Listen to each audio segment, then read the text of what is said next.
Liverpool Football Club have apparently drawn up a shortlist of 5 potential wingers that we'd like to sign in the summer. Would love to get your thoughts on that throughout the show, people. Also, we speak about our number 8.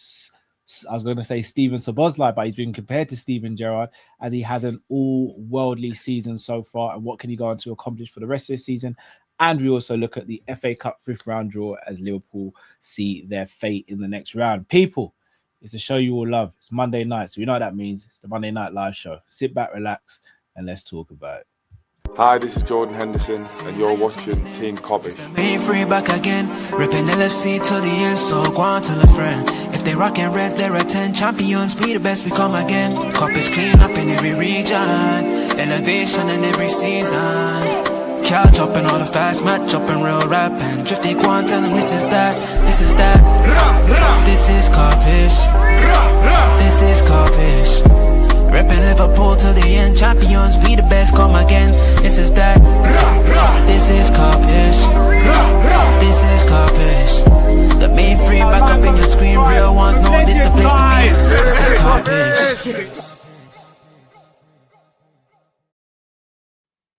This is Kopish indeed. Big up everyone. Welcome back to the channel. Please do smash the like button, subscribe if you're new to the channel as well. Also, guys, make sure you take part in the poll that is trending at the moment on our channel. We are asking you which winger you'd like to see Liverpool sign, and then obviously we'll ask you why in more detail. Matt, Drift, how you guys doing this evening? Not bad, bro. I don't even want to float our own boat, but that intro's just a hit, man. Shout out John the Second, bro. Yeah, it's just crazy. Yeah, it's crazy. It's crazy. John fully went in on the track. Coldest. The coldest. Big up, John. I'm good. What about yourself, bro? You good? Yeah, surviving first day of half term. So, yeah. Looking fresh than that. Yeah. Obviously, Valentine's, stay ready, get ready, so you don't have to get ready. You know how it goes. Yeah, beard's back. Told everyone to believe in it, and I really believed in it. God did, and I'm here now, innit? Do you know what? Do you know what? Funny enough, I actually just ordered a new beard brush myself. Still, I thought you were going to say ordered a new beard. That's the right, new is that beard, a thing? When you do that, I don't even go. How's that right? You can buy them off Amazon or something. Hey, you're asking the wrong person, bro. You're asking the wrong person. I wouldn't know.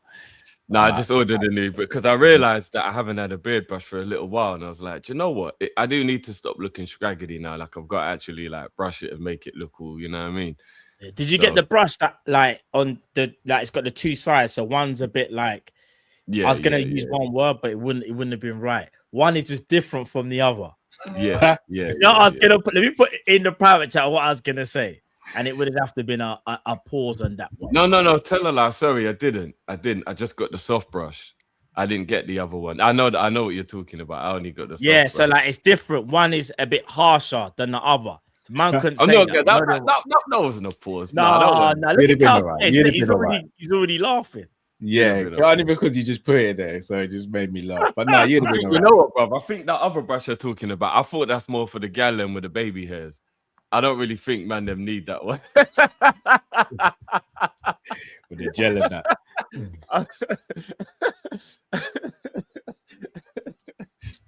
If I saw one of you guys with that one little thing like this, in it, one little. Yeah.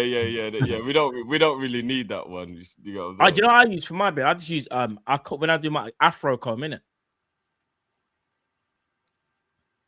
Well, yours is So do I. Look at Cal. What do you use, bro? I use Afro comb. Look. I use Afro comb. And then I got a hard bristle brush as well. Like we're good. I hear it. Yeah, bro, see these ones, Cal. No, but I don't. You remember? I'm doing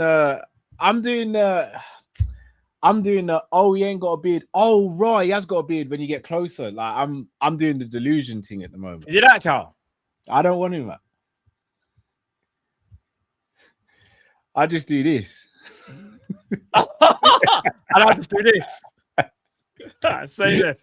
I'm not gonna lie. That was a cold comeback there from Cal, but I can't laugh because it hurt me as well. Yeah, I can say it. I can't say that. It's cool. Boys. But yeah, that was savage. Still, there's no need to involve. That was. Yeah. Yeah, it's collateral. Just Shame hairlines don't last forever. Actually, to be fair, I can still do that if I want to look like. Lot, I'm going Turkey. If I see hairlines don't last forever, bro. If my hairline goes, I'm going. Beards do. I'm going Turkey, bro. You know what? Anyone who's still got an immaculate hairline past like 25, 26 years old, I start to question why I go on because I don't even know how that's even possible, to be honest. Yeah, no, as I said, if I see any sort of issue, I'm in Turkey, one-way trip. I might not even book my return, and I'm coming back with a lot of stuff. I'm coming back with a lot of stuff. I might do the Drake ab thing. Who knows, bro? I might do. Wow. Yeah. Yeah, that's mad. I'm not gonna lie. That's mad. If you see how brutal it is when they get their hair transplanted, like the recovery on your face. The recovery is mad though. No, I've heard. I wouldn't do that on my face. I think it depends where you on get the beard. You mean, or the hair? You mean? No, if you see the hair, yeah. You see how the like because I've watched people do vlogs and the recovery can be brutal. Like you're quite lucky if you don't get infections and stuff like that. So if you got it on your face, that'll be a brutal like recovery. I don't think I could do that, to be honest. Yeah, I don't know if it's I could be wrong. It depends. Obviously, this recovery, but I don't know why. I don't think it's as intense though. It's still a very invasive situation, though, remember. They're still cutting the back of your head open. Yeah, but there's people that shout to Slot. Turkish has done it, Terry's done it, and they said it was all... No, and then hopefully and thankfully big them they up. were like... And Cass has done it. Big up Cass, he's done it. Cass said it was vlogged it as well. Big them up. They all done, Turkish. Maybe it's getting better, but I have seen some horror stories. I'm not going to lie. I've seen some horror stories. Yeah, that would be my luck, innit? Come back and just be... No, I don't say that. I'm not going to lie. Cass kind of gave me the plug still. I might have to go. Big up Cass. Gave me the plug. I might have to, I've got really sensitive skin, and that's why I've never had a tattoo because I know I'm the one who gets some kind of skin infection or some madness after getting one. So is that the reason Is that the reason you haven't had a tattoo? And I never really knew what I wanted. I think my kid's name is probably the only thing that would mean enough to me to like do. So like, yeah. You know, it's mad. Like you two, out of all my friends, apart from my friends who are Muslim, I'd probably the only two I can think of who don't have tats. Yeah, I ain't got no tats, bro. I ain't got no tats. And I haven't got any. Like my brother's got bare tattoos and Missy's got tattoos. I'm the only one that I like. You two are the only ones I know in my friends. Should I be real? Friends and when I was younger and I had my ears pierced, it would have been that phase like of my life. If that I never even had my ears pierced. Yes, both of them pierced. You can probably still. Oh, you didn't either, Drew? No. I never ever got the whole man them with the earring thing. I don't know if you can still see. Can you see it a little bit there in the camera? Yeah. Yeah, both of them still. Big boy Matt, you know. That's when I. Man had a canary in each ear, you know. Crazy. You're never gonna beat the allegation, man. Sweet boy Matthew. What are we saying? £5 lunch at school. Earrings and that gold chain, sovereign ring. Yeah, anything else? Pimping ain't easy, Matt. Pimping ain't easy. Nah, I'm joking. I had one. He had a leather wallet in school, Cal. Leather, you know. Not the fake one. Fake one from River Island. No, not the forks, not the cow. leather. No, bro. You could smell cow when you take out your wallet. Bro, from River Island. Yeah, like everyone could want to go. Yeah, you know what I'm saying. Comes with a lifetime subscription of milk. Did you not ever get? Did you not ever get your wallets from River Island? Was that the place? Because that's what I used to get mine from, like back in the day when I was a kid. I had this. I had what all of us normal or broke people had the Nike. When I say kid, though, I'm talking like mine was plain branded. No. But this would have been like again. We're not talking year 7, like year 8. We're talking like probably like year 11. I had a Velcro wallet, bro. Remember like year 11, maybe. And then bro, even to this day, I get my wallets from the hardware store, bro. I ain't spending more than £10 on a wallet. I refuse. I don't even have a wallet. I've just got. I have a wallet, you know. You don't have a wallet. That's how mad it is. Crazy to me. I just got a card thing in it. Like that's it. I don't always walk around with my wallet, but I do have a wallet. Yeah. No. I do have one, but it's broke. Like it's done. Yeah. No, but I have all my cards on my phone if I have to. That's how I know that Cal still uses shrapnel, you know. Because without shrapnel, there's no need for a wallet. Well, if I'm going shopping and I need the pound coin for the trolley and all that, and like but you can just leave that in the whip, bro. You can just just leave that in the glove. Yeah, sometimes, but even still. Or when you went gym, you get the token. Sometimes you used to get tokens, like for the locker. Yeah. You use one of the tokens in the trolley. That's all I'm saying. Yeah. I'm not telling anyone to do that. I'm just saying if you got a loose token and that, the Tesco tokens as well. Yeah, might come in handy. Still, you can buy them. There's like ones. I've still got 2 of them.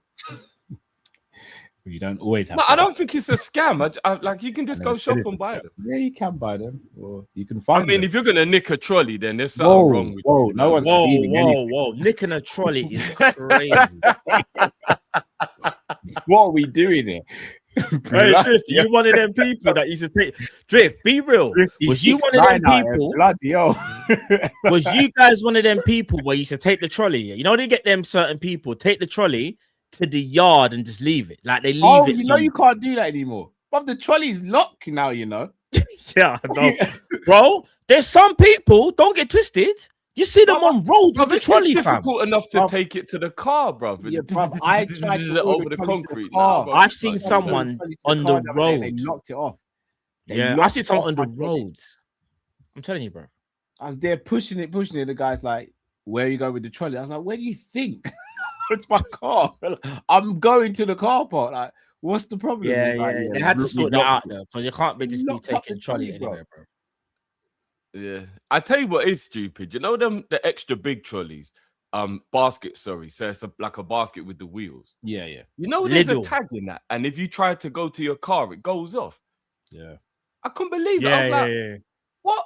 Guy was like, yeah, and then big up to him. He actually helped me to carry the stuff because I had like big gravel. The big, I feel like 15 kg of gravel. I had 3 of them, and I was like, so you want me to have to carry all 3 of these? And he's like, come there. And the security guy helped me carry it. But I couldn't believe you weren't allowed to take those things. That was weird. Oh, mad. That's mad. You want help carrying gravel, but you couldn't get signed on the top shelf for the old lady. Couldn't hold the old lady, no? Say less. we move. No, it's all right. We move. The fact that she even asked you, like, bro.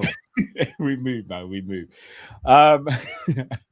Here's what it is. People, if you haven't already smashed the like button, subscribe if you're new to the channel. Right. First topic of the day, guys, is Liverpool's winger shortlist. And from the players you see on the screen and from the players we're going to speak about, it is a very, very good list. So I'm just going to read out the tweet. And it is, so I take it with a pinch of salt, it is from Graham Bailey, who doesn't have the greatest of track records. But this is what he's written. And if you're a Liverpool fan, this is very exciting potentially as to what the future could hold should Liverpool actually get 1 or 2 of these players over the line in the summer. And we also speak about what that could mean for the current wingers we have. So, as well as Bayern Munich's Michael Elise, Liverpool have RB Leipzig's Yandir Monde, Athletic Club's Nico Williams, and PSG duo Bradley Barcola and Desiree Doué, all on their list of potential heirs to Mo Salah at Liverpool. Liverpool's recruitment team are unanimous in their belief that Michael Elise represents the closest thing to an ideal heir to Mo Salah, but Bayern Munich are preparing to shut down any approaches this summer. Right, guys, in the chat, there's a poll. Please do vote on the poll. Drift, I'll start with you. Out of the 5 names mentioned, I've only put 4 on the screen because I personally don't think Doué is I think Doué is a no-go as it pertains to being able to get him.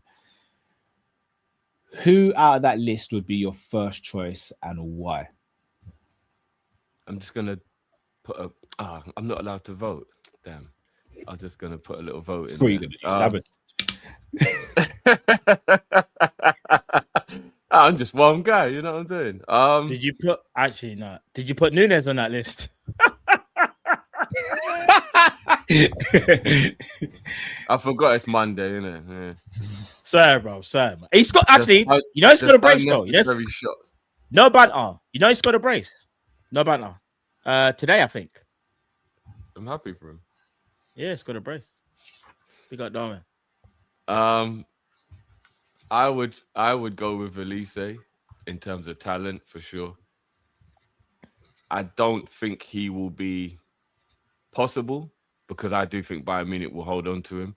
I don't know why everybody just assumes that they will let him go. And I'm guessing because he's been there for 2 years, he's probably still got 2 minimum, probably 3 years left on his deal. So it ain't like it's going to be easy to get him. But he for sure definitely is the one on that list. If I'm being honest with you, he's like head and shoulders above all the others, to be honest. I don't think any of the others are even close to being on his level. If it can't be Elise out of those 3, probably Barcola. But that would be reluctantly because there's a chance Diamonde's got a higher ceiling.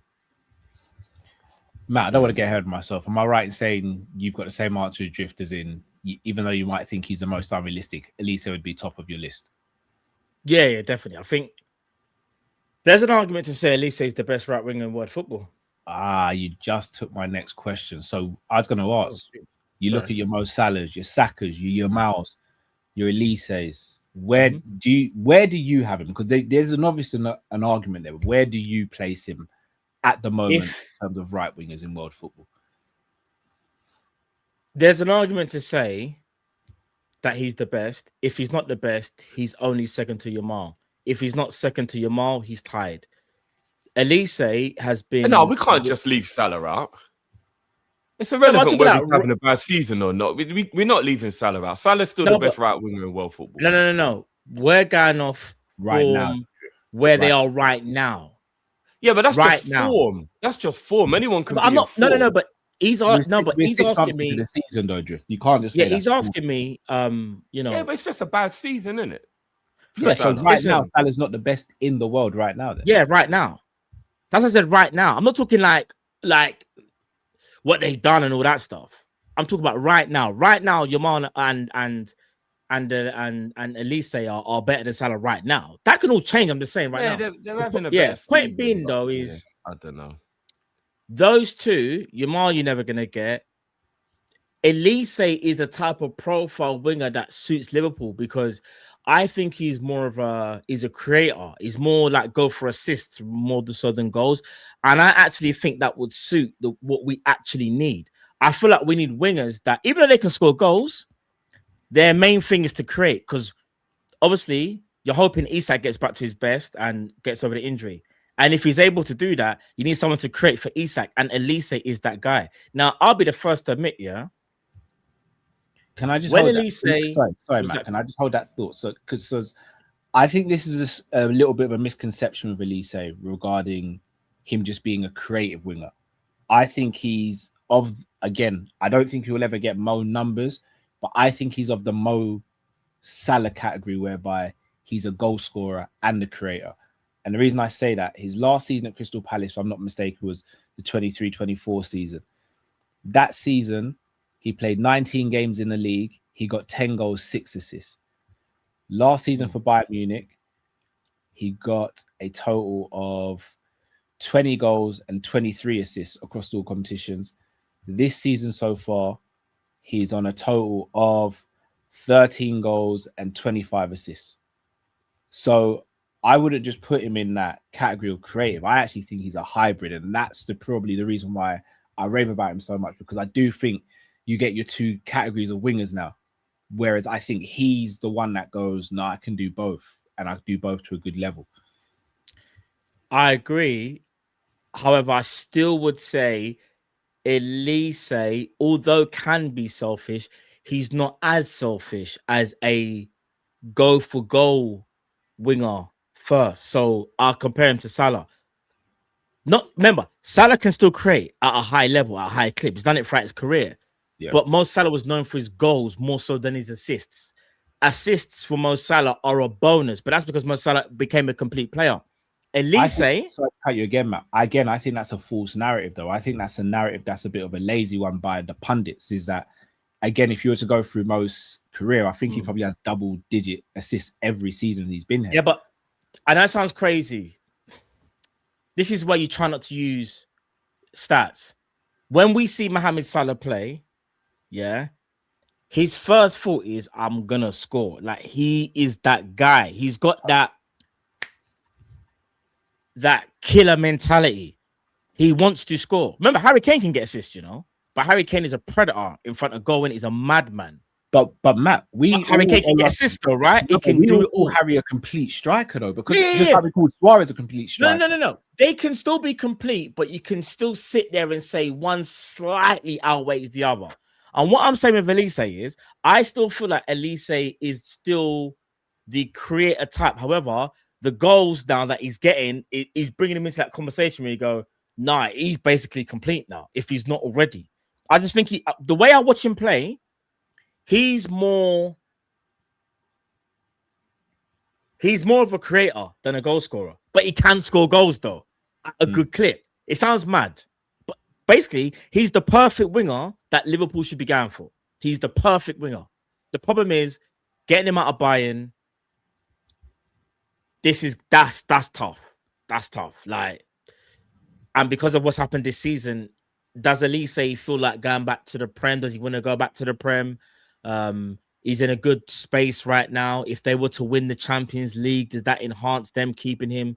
These are the things that you have to think about, in my opinion. I'm filming, Robs. Drift, Elise. Obviously, we're not going to be the only team that looks at him. Who else realistically do you think would look at Elise in the summer? Not just from a red eye perspective or a greed or gluttony perspective. Who do you think would look at him and go, we actually need him? Because again, maybe I'm being biased towards Liverpool, but I look at City and don't think they need him. Arsenal don't need him. Man United technically don't need him, but all these teams would want him. Which team do you actually think needs Elise apart from Liverpool? Chelsea and Real Madrid.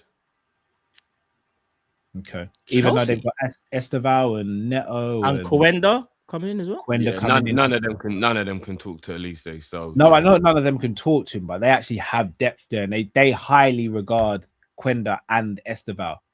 And Neto, I know, but you can never trust Chelsea with kids, though, innit? Like, you just don't know what they're gonna do with them. Like, you know what I mean? Esteval's definitely got the cojones to go in and be a G. Will it be at Chelsea or somewhere else? Kevin De Bruyne, Mohamed Salah. There's loads of stories in it of Chelsea with their superstar youngsters. Who knows? But Chelsea are in need of a couple of right now players, and I think Elise would go in that bracket because you might have to wait a year or two for Esteval to be able to even reach that. Chelsea might not have the time to do that, or maybe he can develop and give Elise a rest whenever Elise can't play in it. But yeah, I definitely think, and you know what Chelsea are like. Chelsea just always want A, who we want, and B, everyone. You know what, they just get involved. So, but the one who worries me the most is Real Madrid, because Real Madrid have been screaming out for a natural right winger for a while. And we all know what the story is with them when they want a player. Even though people should really have a look at that club and just be like, why would I go there? Everything's wrong with that club, morally, ethically, just, you know what I mean? Everything about that club. But they still continue to be the most attractive team in it. So, yeah, that would be a little bit of a worry if Real Madrid wanted to get involved and go and get him. But Matt, yeah. Sorry, Jeff, go on. Sorry. No, just other than that, you're right. I don't think City need him after they got Semenyo, and Arsenal have obviously got two wingers. Even though he's better than both of them, they've still got two, and they're not going to sell Saka. So, yeah, that would most likely be the Real Madrid would be the one I'd worry about the most. Matt, obviously you watch Real Madrid more than me and Drift do. How would he fit in there? Because obviously they got Vinny on the left. Rodrigo sort of plays there sometimes, but Arda Güler's been playing there this season as well. Do you think he would work well with an Mbappe and a Vinicius Jr.? And do you think he'd actually look at that move and think maybe that's the place I should go? I hate to say it, but yeah, because firstly, he would have Mastuano, shout football gospel, Mastuano. Yeah, they got Mastuano. I can't pronounce his name. Mastuantano. I forgot how you pronounce it. But anyway, they got him. Mastuantano. I think that's how you pronounce it or whatever. But Elise is better. Like Elise, I don't want to say it, but he does fit Real Madrid perfectly. Like, he's left-footed, glides across the ground. We already know what he can do from a creative standpoint, and they need that kind of player. Like, these levels, if they were to go in for him, dare I say it, we wouldn't get him. And that's the reality. In the Mbappe, yeah, France, Mbappe. I don't know. I think Fela Mendes still might be there. Camavinga's there, Tchouameni's there. Like that's his brethren. He will go there. We can only hope that if he does signal that he wants to leave, that they don't get involved. Because if they get involved, they will get Elise. Elise, Vinny, Mbappe. That's frightening. Now, people might say, defensively. But then Real Madrid might just have a Valverde there, a Tchouameni, and a Camavinga. Just runners. They don't even need that kind of tech off like a Modric or Cruz.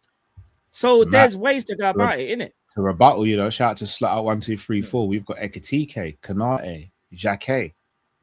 I know they're not as big names as you, Mbappe, Tchouameni, and Camavinga. But this is the problem. Yeah, because we don't know if he's close to Mbappe or we don't know who he's close to in the camp, do we? Well, I don't think Jacquet's even been in the national team. Yeah, yet. But bro, we only have the only ones we know was and Kanate, Kone and Thuram. We know they're really tight and they're close friends. But after that, do we know Kanate's leaving? Who like close? Yeah, but Kanate's leaving. Says that Elise and Ekitike are close. Oh, well, there you go then. But that's one player. Oh, a few people are saying it's happening in the summer. So I swear it's happening in the summer. It's happening. Yeah. Yeah, it's happening. I'm gonna get a cigar already. I feel it in my bones. It's gonna be. Bro, I'll be real. I think Kanate's leaving. Ekitike will be the only Frenchman.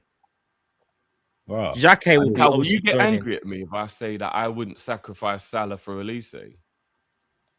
No, I wouldn't get angry with you because I'd understand why people have that notion. So let me get this straight. That's what's got to happen, and I'm still not ready to accept that yet. Hold on. So would you not? Wait there.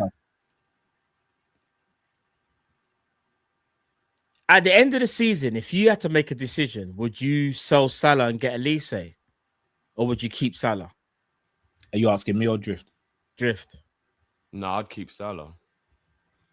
See, as much as I love Salah. Hold on, Matt. Why Drift? Because when we sort out the manager situation, we'll have Salah back. I think it's a combination of mental fatigue and poor tactics. I was just going to ask that question. What makes you think the manager's leaving? Well, if the manager's not leaving, then I would probably be a little bit. I mean, I agree with you. I am worried, but I'm trying to block that part out. I'm gonna be real. If the manager's not leaving, we ain't getting Elise either. If the manager ain't leaving, and if Slot's staying, we're gonna lose Ibu as well. So I'm trying my best to not think about like him staying and be a little bit more optimistic about it. My whole summer plans change if Slot stays.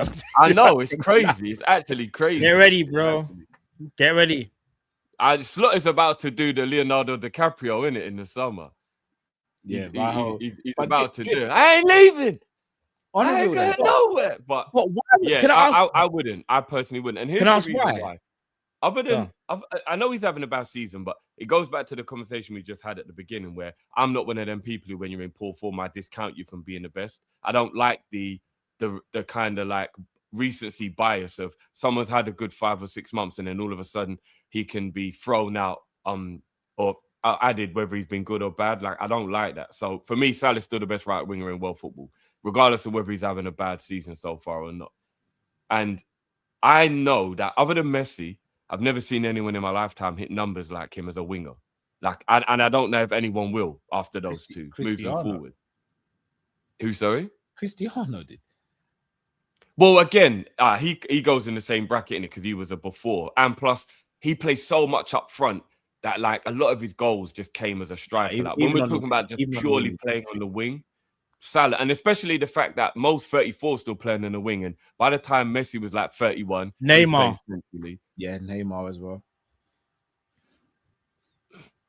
No, Neymar. Neymar. Think about Neymar's, bro. Neymar. Basically, what you're saying is he's in that elite category of wingers. He might not be elite.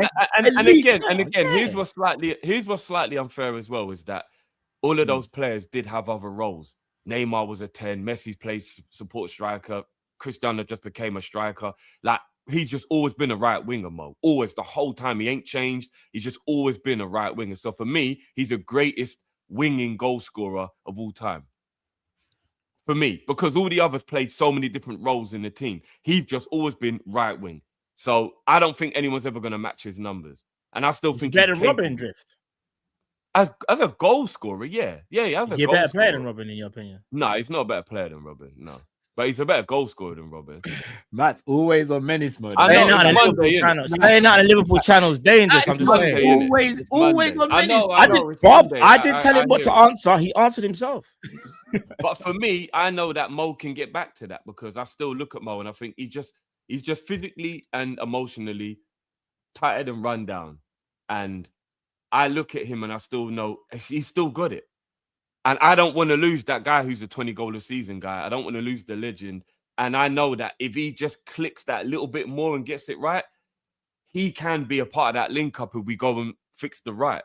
Like if we go and get a proper right winger and then we've got Wirtz and Isak with Salah and whoever the right winger is, it's potent. It's venomous. So where would Salah play then? I don't want to sacrifice Mo for that. Now, the idea of Elise having a Liverpool player is beautiful. Don't get me wrong, he's such a good player. But do you know what it is? Can I say something? What? No, I would prefer if we went and got kind of like I would prefer if we got Elise the following year and he just stayed at Bayern one more year. But that's why I asked you. But I got a feeling that he might stay at Bayern one more year. Honestly, I don't think it's just cut and dry. He's going to leave Bayern. This is predicated on if he was to leave now. That's what. So this is. I know the question is now. If he was going to leave now, then I'd be immoral and I'd lie to him. No. So Elise is leaving right now. Yeah. And you have a chance.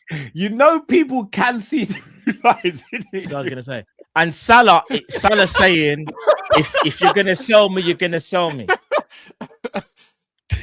Just gonna be like, hey, you are 25. I mean, you are 25. Okay. Like, no, I'd lie to Elise. So I'd lie to Elise. I say what? That was selling Mo, and then I wouldn't sell Mo once he signs. No, you could. This is why FSG wouldn't. This is why I'm there, bro. This is me. This is why I'm there. All right, but what's your real answer? And if you not be mad at me that for 1 year we have Salah and Elise in the same team, you not won't be mad at me. Bro, it's never gonna happen. No, but what's your real answer? Greater lies have been told in football, Cal. Greater lies have been told, bro. Bro, what's your real answer? What's your real answer? My real answer is I'd lie to Elise. I'm not bullshit. Drift, what's your real answer, bro? My real answer is I would lie to Elise and tell him we're selling Mo. Drift, you know that's not gonna work. I need a real answer, bro. Drift. We have Elise at the negotiating table. No, Carl. No, wait there. Don't go anywhere. He don't want to answer it. What is he don't want to answer? Reframe the question, Matt, so we can't. He don't want to answer it. That's why. We've got Elise at the negotiation table. He's pulling on the man's heartstrings because he don't want to sell Salah. He knows Elise is too cold. We've also got Salah there, who's 50-50 because how he feels towards the club in January, I don't think that's magically disappeared. And us as a club, how we like to operate as well. Salah's going, if Elise joins, I'm probably going to go Saudi. And Elise is going, look, I need an answer. Because if I don't come to Liverpool this summer, I'm going to go Real Madrid and you ain't getting me. But I'm at the table waiting for Liverpool. I'm waiting for you to have a bid because you already know I'm going to accept the terms. Bayern Munich have set their price and you're happy to match it. But Mo is the reason. Mo is the... Are you selling me? Is Elise coming? If you want Elise, I'm gonna unfortunately have to go because I want to play more football in my later years. All respect to Liverpool, love Liverpool, but I don't want to become a bench player. I want to still play week in, week out, even if I'm not at Liverpool, even if I go to Saudi, MLS somewhere. What do you do, Drift? And I'm not allowed to play Mo in a different role. Drift always trying to look for a get out clause. All right. No, but wait, am I not allowed to change Mo's role? Hold on, man. I'll let this one through. What other role is Mo playing? I would then move Mo to the 10 and move Wirtz out to the left. Oh my and I would bring in Elise. So you bought Wirtz? Wait there. It's just for 1 more year. Yeah. Do you know what? With that comment, you're definitely slotted. You're slotted. Yeah. I've heard enough. What's it got to do with the manager? Stay with Arnie Slot. You deserve Arnie Slot as your manager. What has it got to do with the manager? How are we gonna move? Yeah, the court disregards that comment. Back to the original question. What are you saying? And Mo can also play up front when Isak's injured. So what's that fucking team game? We're on the beach. But we're gonna be in multiple competitions, right? So we need a squad. Stop it, bro. Drifty, I want to ask the question again. Elise only signs Mo's gonna go. What are you saying? Look at me trying to think of an analogy. By a shark or in the jungle by a lion. What do you want to do? Oh, it's a tough question. That's why we asked you, though. No analogy is gonna save you. Just answer the question, bro. I just think you're hard. Maybe in that scenario, I would be forced to sell Mo, but it would be extremely. Just say it, bro. I don't know, man. I don't know. I don't know, man. I don't know. I'd probably sell Mo. But you lot are bad because we could easily keep Mo as a support striker. Hold on, I'm going to go in that direction now. Every time I've asked you guys, and especially you here, Drift, every time I've said I want us to get Elise and try and hold. Look at you smirking. You know where I'm going with this. Every time I've said I want us to get Elise, but I think we might be able to convince Mo to stay for one more season and do a rotation of the front four where Mo can play centre forward, 10 and right wing. Plus, you know I'm greedy. I want all four competitions. You've always said, no, Mo ain't playing second fiddle to no one. No, but I'm not telling him to be second fiddle. I'm saying that he moves into a different role in the team. So you would trust Mo to play 10 for a whole season? Yeah. Or and flipping between that and being a striker. Sorry, yeah, this one got me still.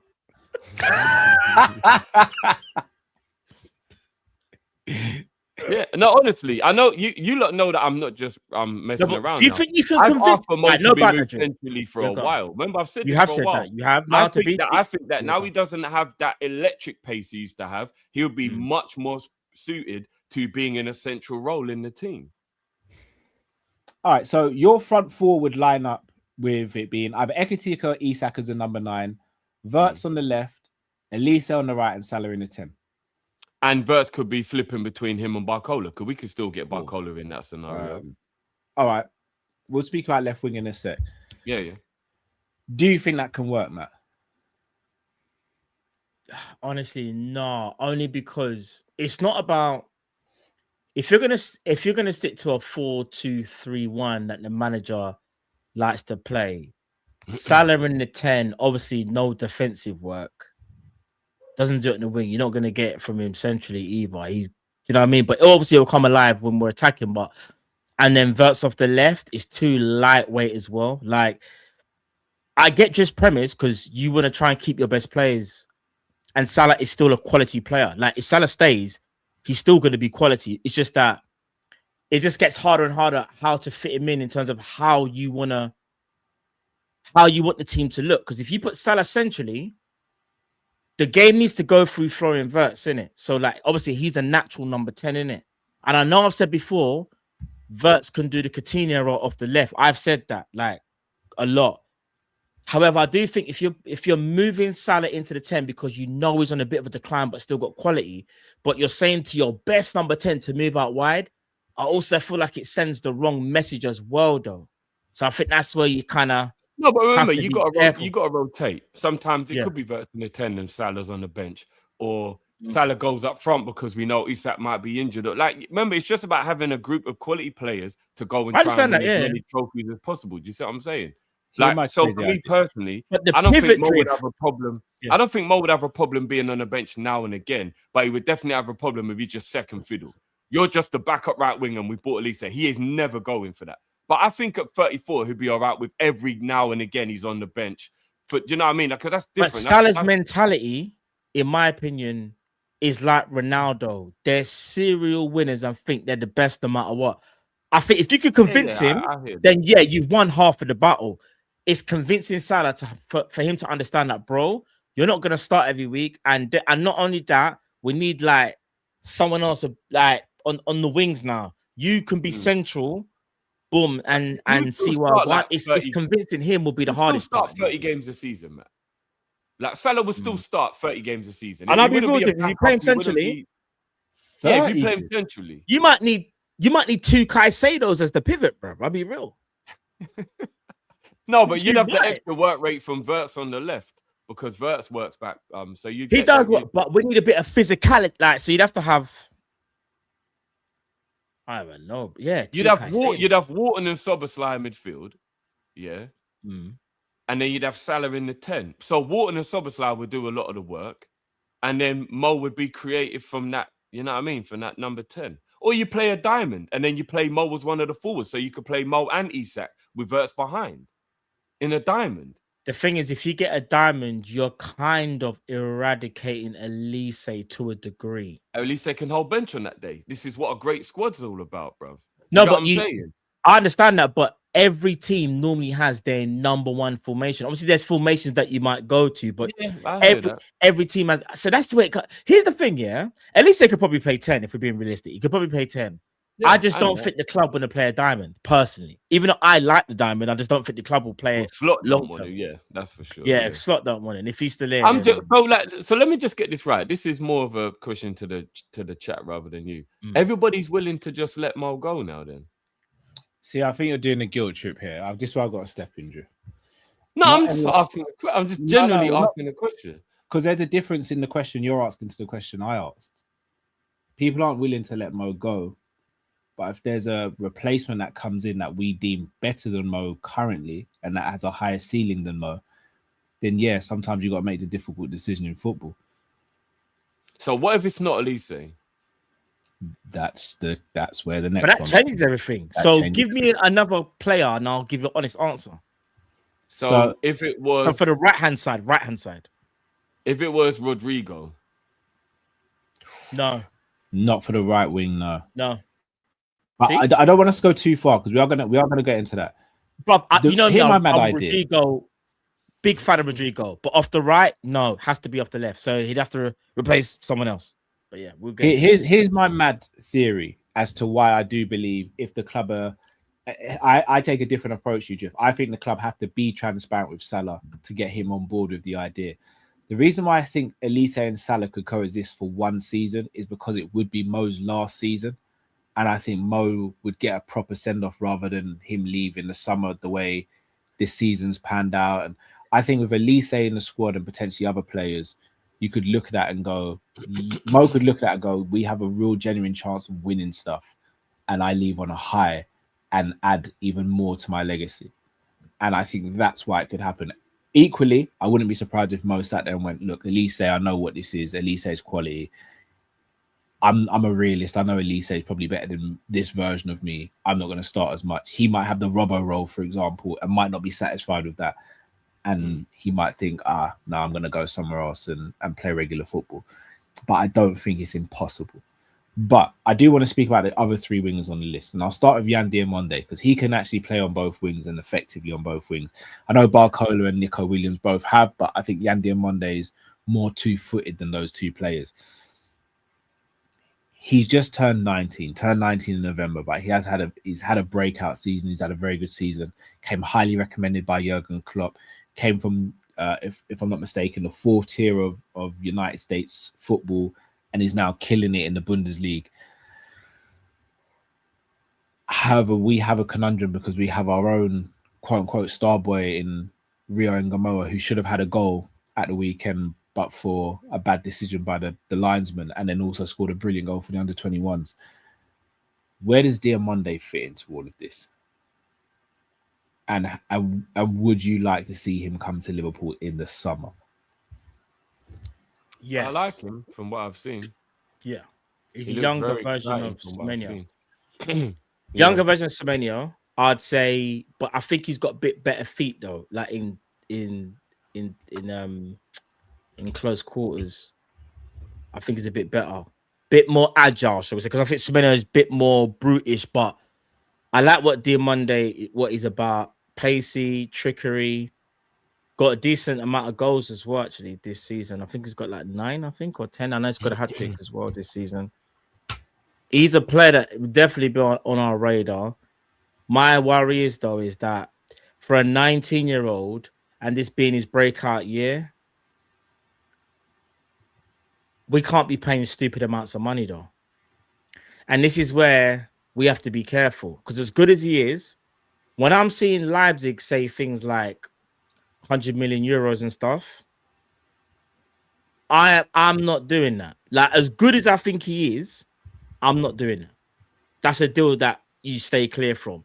If it's like a 50 to 60, it kind of makes sense. You're playing for potential on what he's doing now. Do you get what I'm saying? And he definitely enhances Liverpool because he adds a profile that we don't have. We don't have a winger in our squad that can get past the player 1v1 other than Rio, and Rio doesn't play. Do you know who you lot are going to think I'm rolling it back to like 2002 here, so you lot are going to laugh. But I'm being deadly serious as someone who I genuinely think we should be bringing in as a squad player. Ismail Assar. The fact he can cover both wings would be such a good squad player. This is the whole Mane thing, Drift. Yeah. No. If you're going to go and buy an Elise, for example, and then a Barcola, yeah? If one of them gets injured, you don't have anyone on the bench who's going to be able to do similar stuff. Someone like Sarr would be a perfect squad player. I'm telling you. He would be such a good squad player. What would you get him over? Obviously, he'd be a lot cheaper, but would you get him over Diamande? Or are you saying? Well, if you're buying Diamande, you're going to have to kind of hope he fulfills the potential, right? So it would be even more good to buy Sarr if you're buying Diamande, because then you've got Sarr to step in if Diamande's not. Wait. You're saying Elise, Barcola, Sarr, and No. It would be Diamande and Elise, wouldn't it? It wouldn't be Barcola. Diamande, it's either Diamande or Barcola. It's one of those, isn't it? So you pick one of them, and then Sarr can be the cover for both. Because we don't have cover on either flank. Why not buy a player who can do both? That's what Semenyo would have been great for, right? But that's what Diamande does, though. Diamande does both flanks. Yeah, but you would essentially prefer Diamande just lock down the side, right? So you just say, like, I just prefer. Diamande's age, I'd be all right with it, Drift. I'd be all right if Diamande. Because Diamande right now is playing right and left. If you can pay 70 mil for Diamande and get Barcola, and then Diamande's the one who covers both wings, are we balling like that? All right, if we're moving like that, then cool. But we don't. When's Liverpool ever done that? You could probably get Sarr for about 30 mil. It would be a perfect squad play. He's 27. He plays both flanks. He can even play down the middle with you in a crisis. He's slept on as a footballer, in my opinion. I hear what you're saying. Not for me, Drift. What I will ask, though, is let's say we were able to get Elise and Barcola, for example. Is there a world where you can keep Salah and Gakpo? Would everyone want to keep Salah and Gakpo, or is Gakpo just like, are we just all done with Gakpo now? Let's have an open dialogue. We don't have to be disrespectful to the player. Like, we don't have to do any of that stuff. Just open, honest dialogue. Are we finished with the whole Gakpo project? Could you not argue Nico Williams can play both sides as well, Drift? I haven't seen him play on the right, so I'm not sure how good. He's definitely played on the right. He came up. Okay, yeah, I've never seen him play on the right, so I don't know. I'm not willing to give up on Gakpo full stop because I've seen this is his only poor season in my opinion, but I'm not going to be mad at him being moved on. He's one of the players who I would be least annoyed with leaving, if that makes sense. But I'm still not willing to just give up on him and throw him out with the bathwater. Like I still believe that there's a player in there, but starting left winger, I'm done with that. I'm so over him being the starting left winger. That's got to change immediately. But I'm not giving up on him being a squad player. He's proven to be very valuable to us in the past. I don't see why he couldn't still be a good squad player in the future. But not starting winger, no way. He's that's over now. That's got to be done with. Yeah, I agree with you. I think we need to enter the realm of no disrespect to Gakpo, but I think we need a change on the left wing. If Gakpo's willing to, I guess, dig his heels in and maybe try and get his way back into the team, but he kind of knows at first he's not going to be first choice, then so be it. Like, I'm not going to sit there and cry if we signed Barcola or something as the left winger and Gakpo's the backup. Like, I'm not. Like, that would just be stupid. I know Gakpo's having a bad season, but he's having his worst season. So, do you know what I mean? Like, is it just a bad season? And is it a coincidence that he's having a bad season and so many other players having a bad season? And I get it. Gakpo, yeah, you could argue, he's been figured out, whatever. Cool. But when Gakpo's on form and you figure him out, he can still score goals. And when I say still score goals, I'm not talking hit 30, but I'm just looking at last year's stats. Like in the Premier League, he played 35 times last year, got 10 goals and got 5 assists. In the Champions League, he got 3 goals in 8 appearances and 1 assist. And in the EFL Cup, you know, he got 5 goals in 6 appearances and 1 assist. Altogether, Gakpo finished with 18 goals and 7 assists in 49 appearances. Do you know what I mean? So he can do it. Like, I just think we need another dimension, and someone like a Barcola or a Diamande or someone that just hasn't come to my mind right now will give Liverpool a different proposition to work with, because I do feel like the Gakpo thing of cutting inside might be a little bit tried and tested a bit too much now, isn't it? Indy put out a tweet yesterday talking about Morgan Rogers. What's your thoughts on him to come in? If you spoke about Salah being able to play as a 10 or as a centre forward, Morgan Rogers can play left, right, and centre. How do you feel about him coming in? If let's say, for example, we did get Elise, and let's say we were able to pull off another wide player on the left, how do you feel about getting Morgan Rogers if that were the case?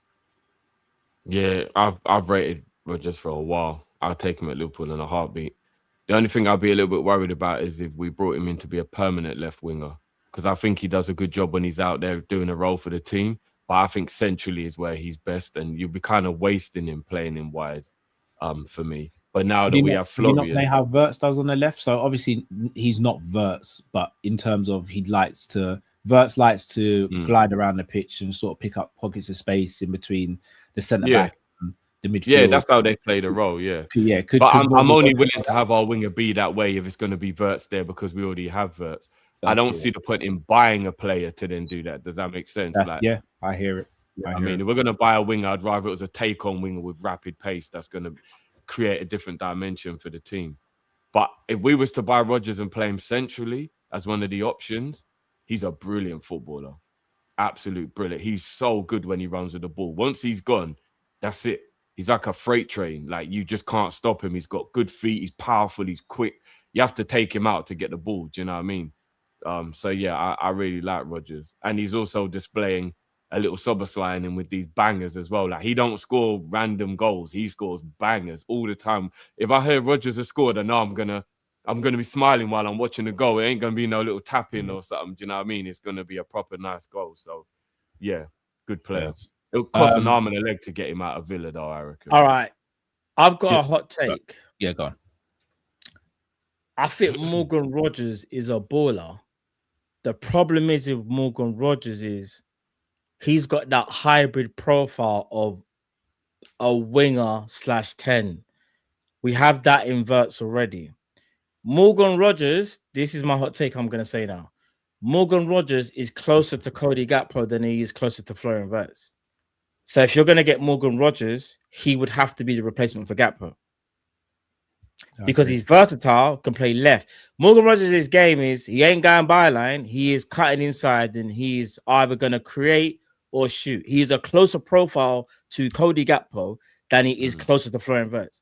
So although he's great at what he does, he's still a ball carrier, but I would arguably say he's got better feet than Gakpo. But he's still that kind of, he's not in a tight space. He's Florian Wirtz type of guy, in my opinion. And I think he's cold, but he's not no Coutinho. Like, Rodgers is, again, he's a very, very good player.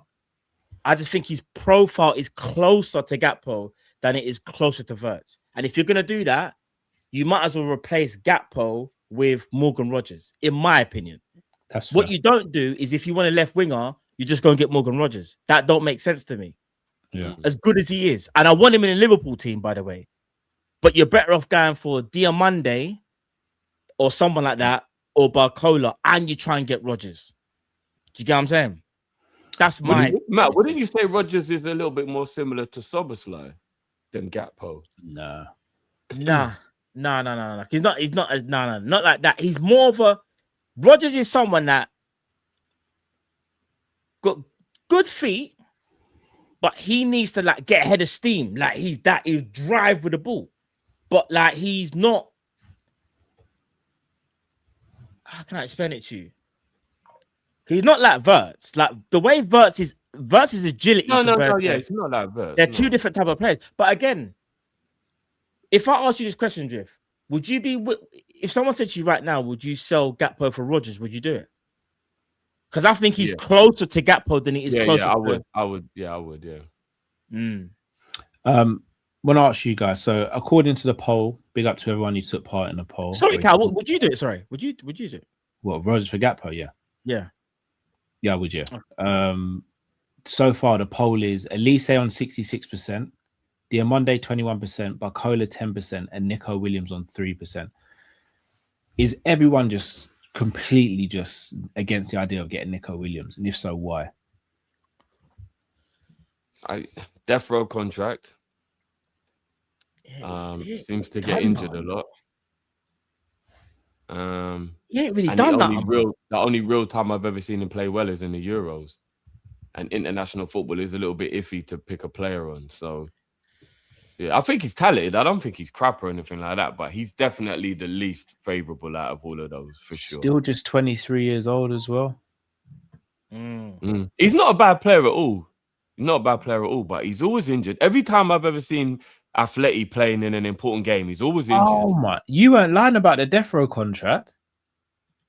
10-year deal. Didn't you know, bro? I didn't know. I thought it was like a 6 or 7 year deal. 10 years. Bro. Yeah, I don't know how they got him to sign that, bro. I really don't. Oh, yeah, it's peak. I'm not gonna lie, it's dark. I really don't know how they got him to sign that. That's dark. And I think Noldo's right. They got him on like 300 grand a week as well, right? Yeah. So that's dark. Yeah. 10 years is dark. Whew. Any other names, guys? I know a couple of people in the chat. Well, there's and Noosa and for left wing. There's a couple we don't want to throw in there, like Gordon, for example. What if the club revisit that? I got a name. Drift, what do you think about Harvey Barnes? Yeah, I think he's better than Anthony Gordon. Yeah, so do I. You know what? I'm not gonna lie. One thing I'll give Carl. You want me to say it, Matt? I'll say it. I think Harvey Barnes starts for Liverpool right now. Harvey Barnes, credit to Cal, is actually a much better footballer than he gets credit for. I do think people sleep on Barnes a lot more than they should. Whenever I watch him play, he performs well. He's not a bad player at all. I'm gonna be honest. I've watched a lot of Harvey Barnes over the last couple of years. His playing style is not that too different from Gakpo, you know. It's very different from Gakpo. Bruv, he cuts in. He's a cut-in merchant, you know. In my opinion. Hold on, Matt. He actually uses his left foot. Bro. Okay. I'm not willing to die on this hill, but Harvey Barnes... I was going to say, because if you want, I can check. Harvey Barnes' game is way more versatile than Gakpo's game. Way more versatile. He's nothing similar to Bro, Gakpo. I think you'll be quite surprised. Harvey... No, what it is, Cal, he's having a... He's having a better season, bro, but I was Harvey Barnes now.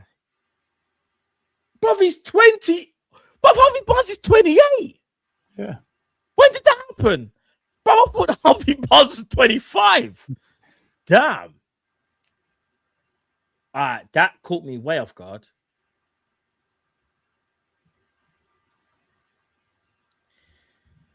I'm gonna be honest. I think he'd start for Liverpool over Gakpo on the left wing. I think he's having a better season, but I don't think he's better than. I don't know. I don't think he's better than Cody. You know, he's having a better season. I don't know. Yeah, maybe he's got a bit more to his game, but I think no. What the real question is he the type of winger we should be going for? I think maybe that's what it comes down to. No, of course not. Yeah. Fair. No. Look, in an ideal world, I mean, Rodrigo's another one. But if we were to get Xabi Alonso, I don't see Rodrigo coming to Liverpool. Dare I say it, Endrick would be another person I'd potentially look at as well. Someone who can actually play right wing and centre forward as well. And he's doing really well at Lyon. Doesn't seem like he's getting a look in at Real Madrid. I find it hard to like Endrick after what he done to Konate last year. So. I know. When I watch it back, though, he actually didn't mean it. I think he got I know, but then you're gonna open up the conversations for Van de Ven on Isak, and I can't do that. Oh, wow, you're still harboring feelings for Because without that stupid speed merchant of a average defender, Isak would be with us right now, bro. Man's using his pace because he can't challenge. Wow, Scorcher. Jared Bowen. Rafael Leao. Do you know what? You see Jared Bowen, Cal? It's just age and death for a contract. Nico Paz, shout out to Cop Class. Nico Paz, I'd say, is more of a 10 though. Yeah. Shout out to Tom. Tom was the first one to go. Yeah. Nico Paz, he called Nico Paz from early. He's a baller. Early. Big up Tom if he's watching. Man like Tom Little, you know. He's going Real Madrid though, ain't he? Yeah. He's going. Which is why I think the door for Endrick could be open. I do think Endrick is someone you could go and get, but if Xabi Alonso's here, I don't see that happening. How many wingers, before we move on to the next topic, how many wingers do we sign in the summer, in your opinion, Drift? 1. Who leaves? Salah. Okay, Matt. How many do we sign? 2. Who leaves? Salah. I think we get 2, and I think Salah and Chiesa both go. Oh yeah, I forgot about Chiesa. He's definitely. Oh, we counting Chiesa. I forgot. Chiesa definitely go. Yeah. 2 are leaving. Yeah, so. In fact, you should put, if you want to make some money, put down a bet right now. Yeah. Go bookies or something. Do you know what? There has never been a more unfortunate player than Chiesa at Liverpool, man. It's crazy. Yeah. The only thing that I think could save Chiesa if a new manager comes in and goes, look, everyone's got a fresh slate, and I do rate you, Federico, and I'm willing to actually give you a chance. But if it's slow, it's definitely not going to happen. I just don't understand how bad Gakpo's form has to be before Rio or Chiesa gets a start. It's mad. Bruv, it don't matter what Gakpo does. Maybe mortgage payments have to go down. Who knows? Right, let's move on to the next subject, guys. And Szoboszlai again scored a fantastic goal again against Brighton after scoring a worldie against Man City. And I think everyone unanimously has said that Szoboszlai has been Liverpool's standout player this season. I don't think there's been any arguments there. Matt, I'll ask you, in terms of the overall Premier League, where does Szoboszlai rank as an individual for performances? I know he won't get Premier League Player of the Season because of how Liverpool's performances and seasons has gone. But where do you actually see him in the current standing of Premier League players this season? I think if you're just talking midfielders, he's top 3 easily selected. And that's in a bad Liverpool team. Yeah, top 3 selected easy. It's not even a debate. No, but who's the other 2 in that 3? I'll probably say I think Declan's had a good season, and I think who would the other number 8 be? Actually, well, he's a 10/8, like Bruno, maybe Bruno. I don't know if he class. I think Bruno's been slept on this season. Yeah, no, but that's what I'm saying. Bruno, I think Bruno, Rice, and Szoboszlai have been the best kind of number 8, 10s. But except for Declan is not really. Zubi's been good as well. I hate to say Zubi's been good. Zubi Mendy's been good. Elliot Anderson, shout out to Manish. Yeah, Elliot Anderson's been good. Bruno Guimaraes has been good. But if we're talking about really, in fact, no, Bruno Guimaraes would have to be top 5, because even though Newcastle having a crap season, Bruno Guimaraes actually played very well for him. And Elliot Anderson, they probably make up the other 2 spots. But bro, Szoboszlai he's been Liverpool's best player this season. I think he's taken his game up another level. I'm not doing no Gerrard comparisons I'm going to speak. We'll speak on that in a sec. Yeah, but speaking about him and what he's done, there was always this talk about he works hard, but where's the productivity? He's got an engine. He run up and down the pitch, but all he does is run up and down and chase the ball. Well, how about this? From the people that knew about Szoboszlai, myself, Cal, I think Drift as well. Ram as well. Got a shout out to Ram would have told you that Szoboszlai has the capabilities to be a continuous goal scoring midfielder. He is a box-to-box number 8 that has traits of a 10. He will get goals and he will get assists. You have to give him time because at Leipzig and at Salzburg, he became one of the main guys. And at Leipzig, he made a name for himself. You go to Liverpool and you've got all these big personalities. He's trying to find his way in it. He's now found his way. And now he stepped forward and said, I'm that guy that you can rely on in a big game. Off the top of my head, if I'm not mistaken, Szoboszlai has 10 goals and 7 assists in all competitions. I think 10 and 8, I think. I want to say 10 and 7, but maybe I'm wrong. Maybe it's 10 and 8. But those statistics for a centre mid who's also played right back as well. This is a guy that... And right wing. Yeah, he's played everywhere on the pitch and he never lets us down. He's just quality. My only worry is... And sorry to do this to you because I don't know whether this was on the bingo card. Wait, but wait. I know where you go. Yeah, let's hold that there. Let's hold that. Can I just step in on the Szoboszlai stuff? Are we moving on or are we still talking about Szoboszlai? No, still speaking about Szoboszlai. Oh, okay. Yeah, I'm still there. If we go back to the point of the conversation where we were talking before, where you guys were saying, let's just talk about form, which is why we didn't involve Salah in the conversation with the right wingers, right? So we're not talking about everything involved and where we're just talking about this season and the form that they've been in. Szoboszlai is the best player in the world, or definitely the best midfielder. Who's performing at a more consistent level than Szoboszlai in the world? All right. So in midfield, I'm not saying he's better than Pedri and these players, but in terms of consistency, Pedri's been injured a lot this season. What player has been playing as consistent as him, contributing as much as him, playing so many different roles of importance? Just because Liverpool are playing badly doesn't mean Szoboszlai can't get his props. And even if we want to take out the world, he's definitely the best midfielder in the league. Who's performing better than him in the league? In the league, we can have that conversation. In the world, when you've got your Harry Kanes, your Elises, and you can't put him. That's what I was gonna say. Your Rafinha.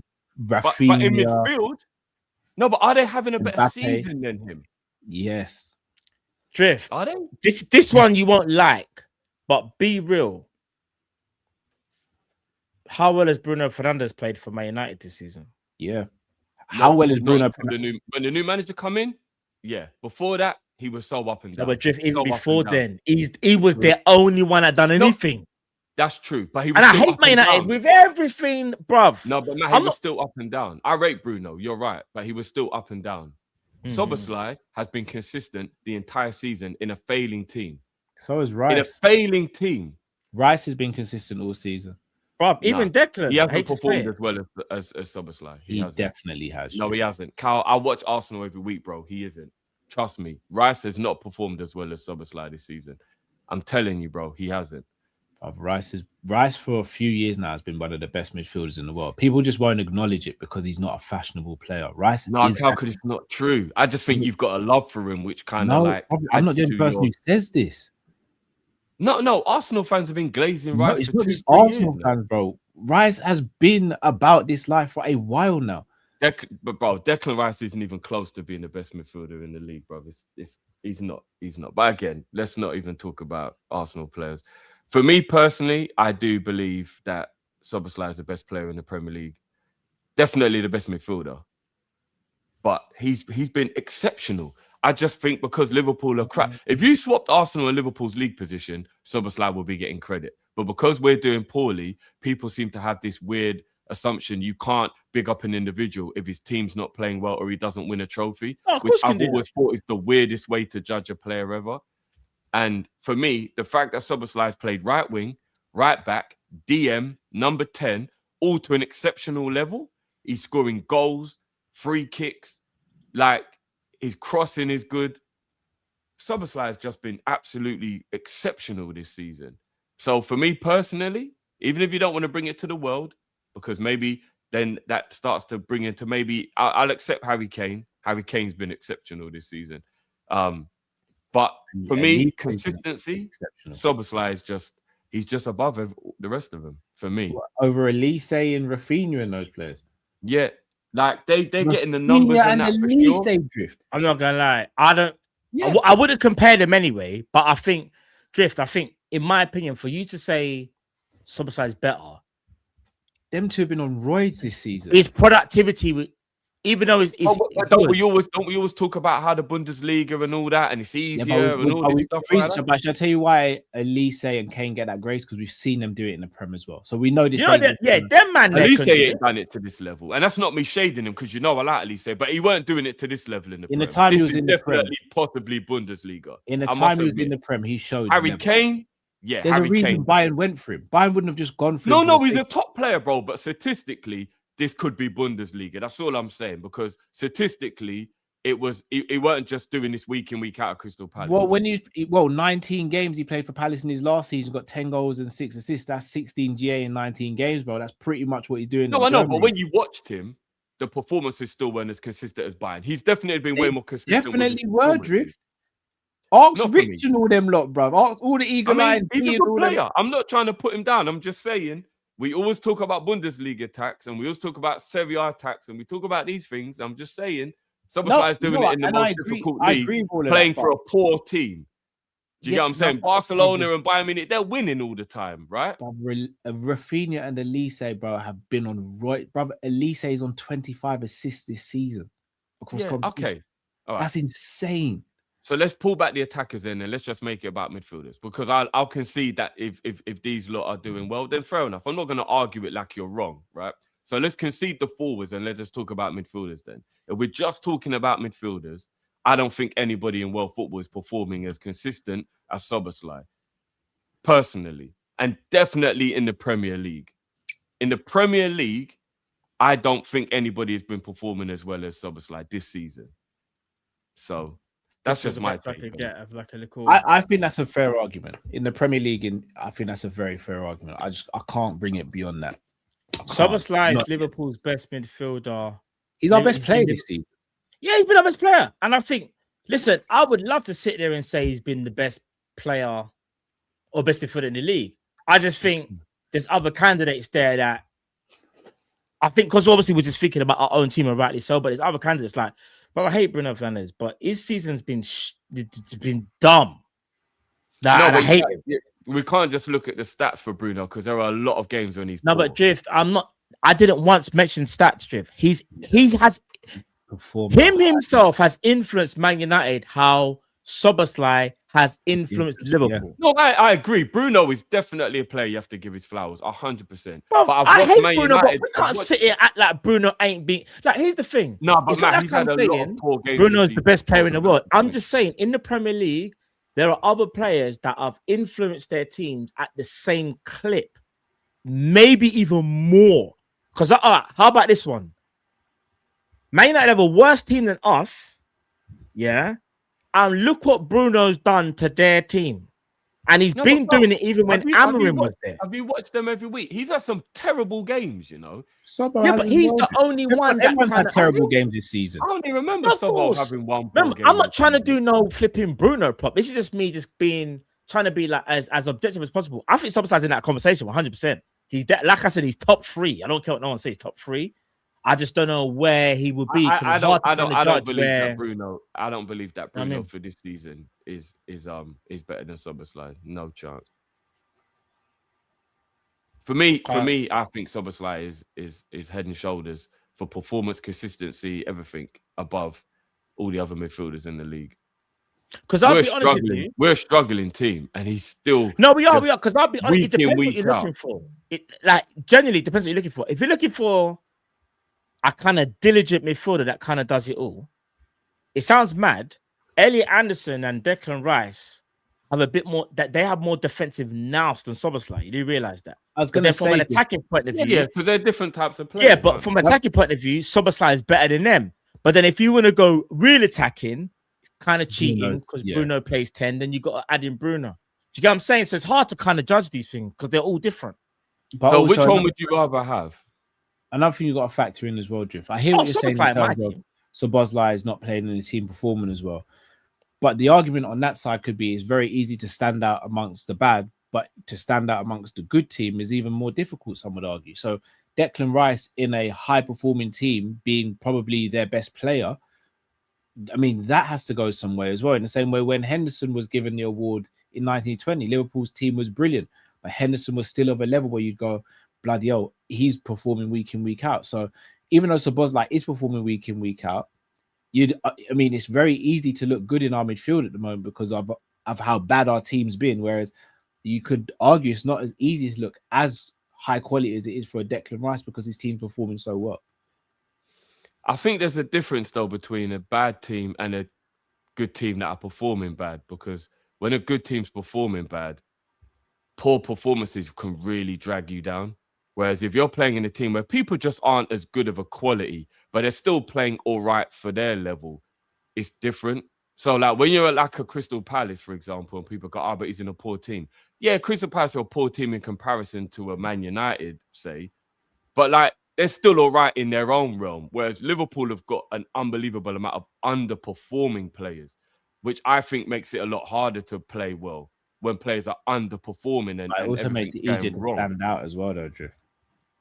No, but he's standing out, in my opinion, in ways that aren't just because people are playing poor. He's standing out because he's doing excellent things, like some of his passing and some of his goals. And you see, Rice, I'm not gonna lie, bro. I'll be honest. Maybe people won't take me serious because they know how much I don't like Arsenal. Arsenal aren't a high-performing team.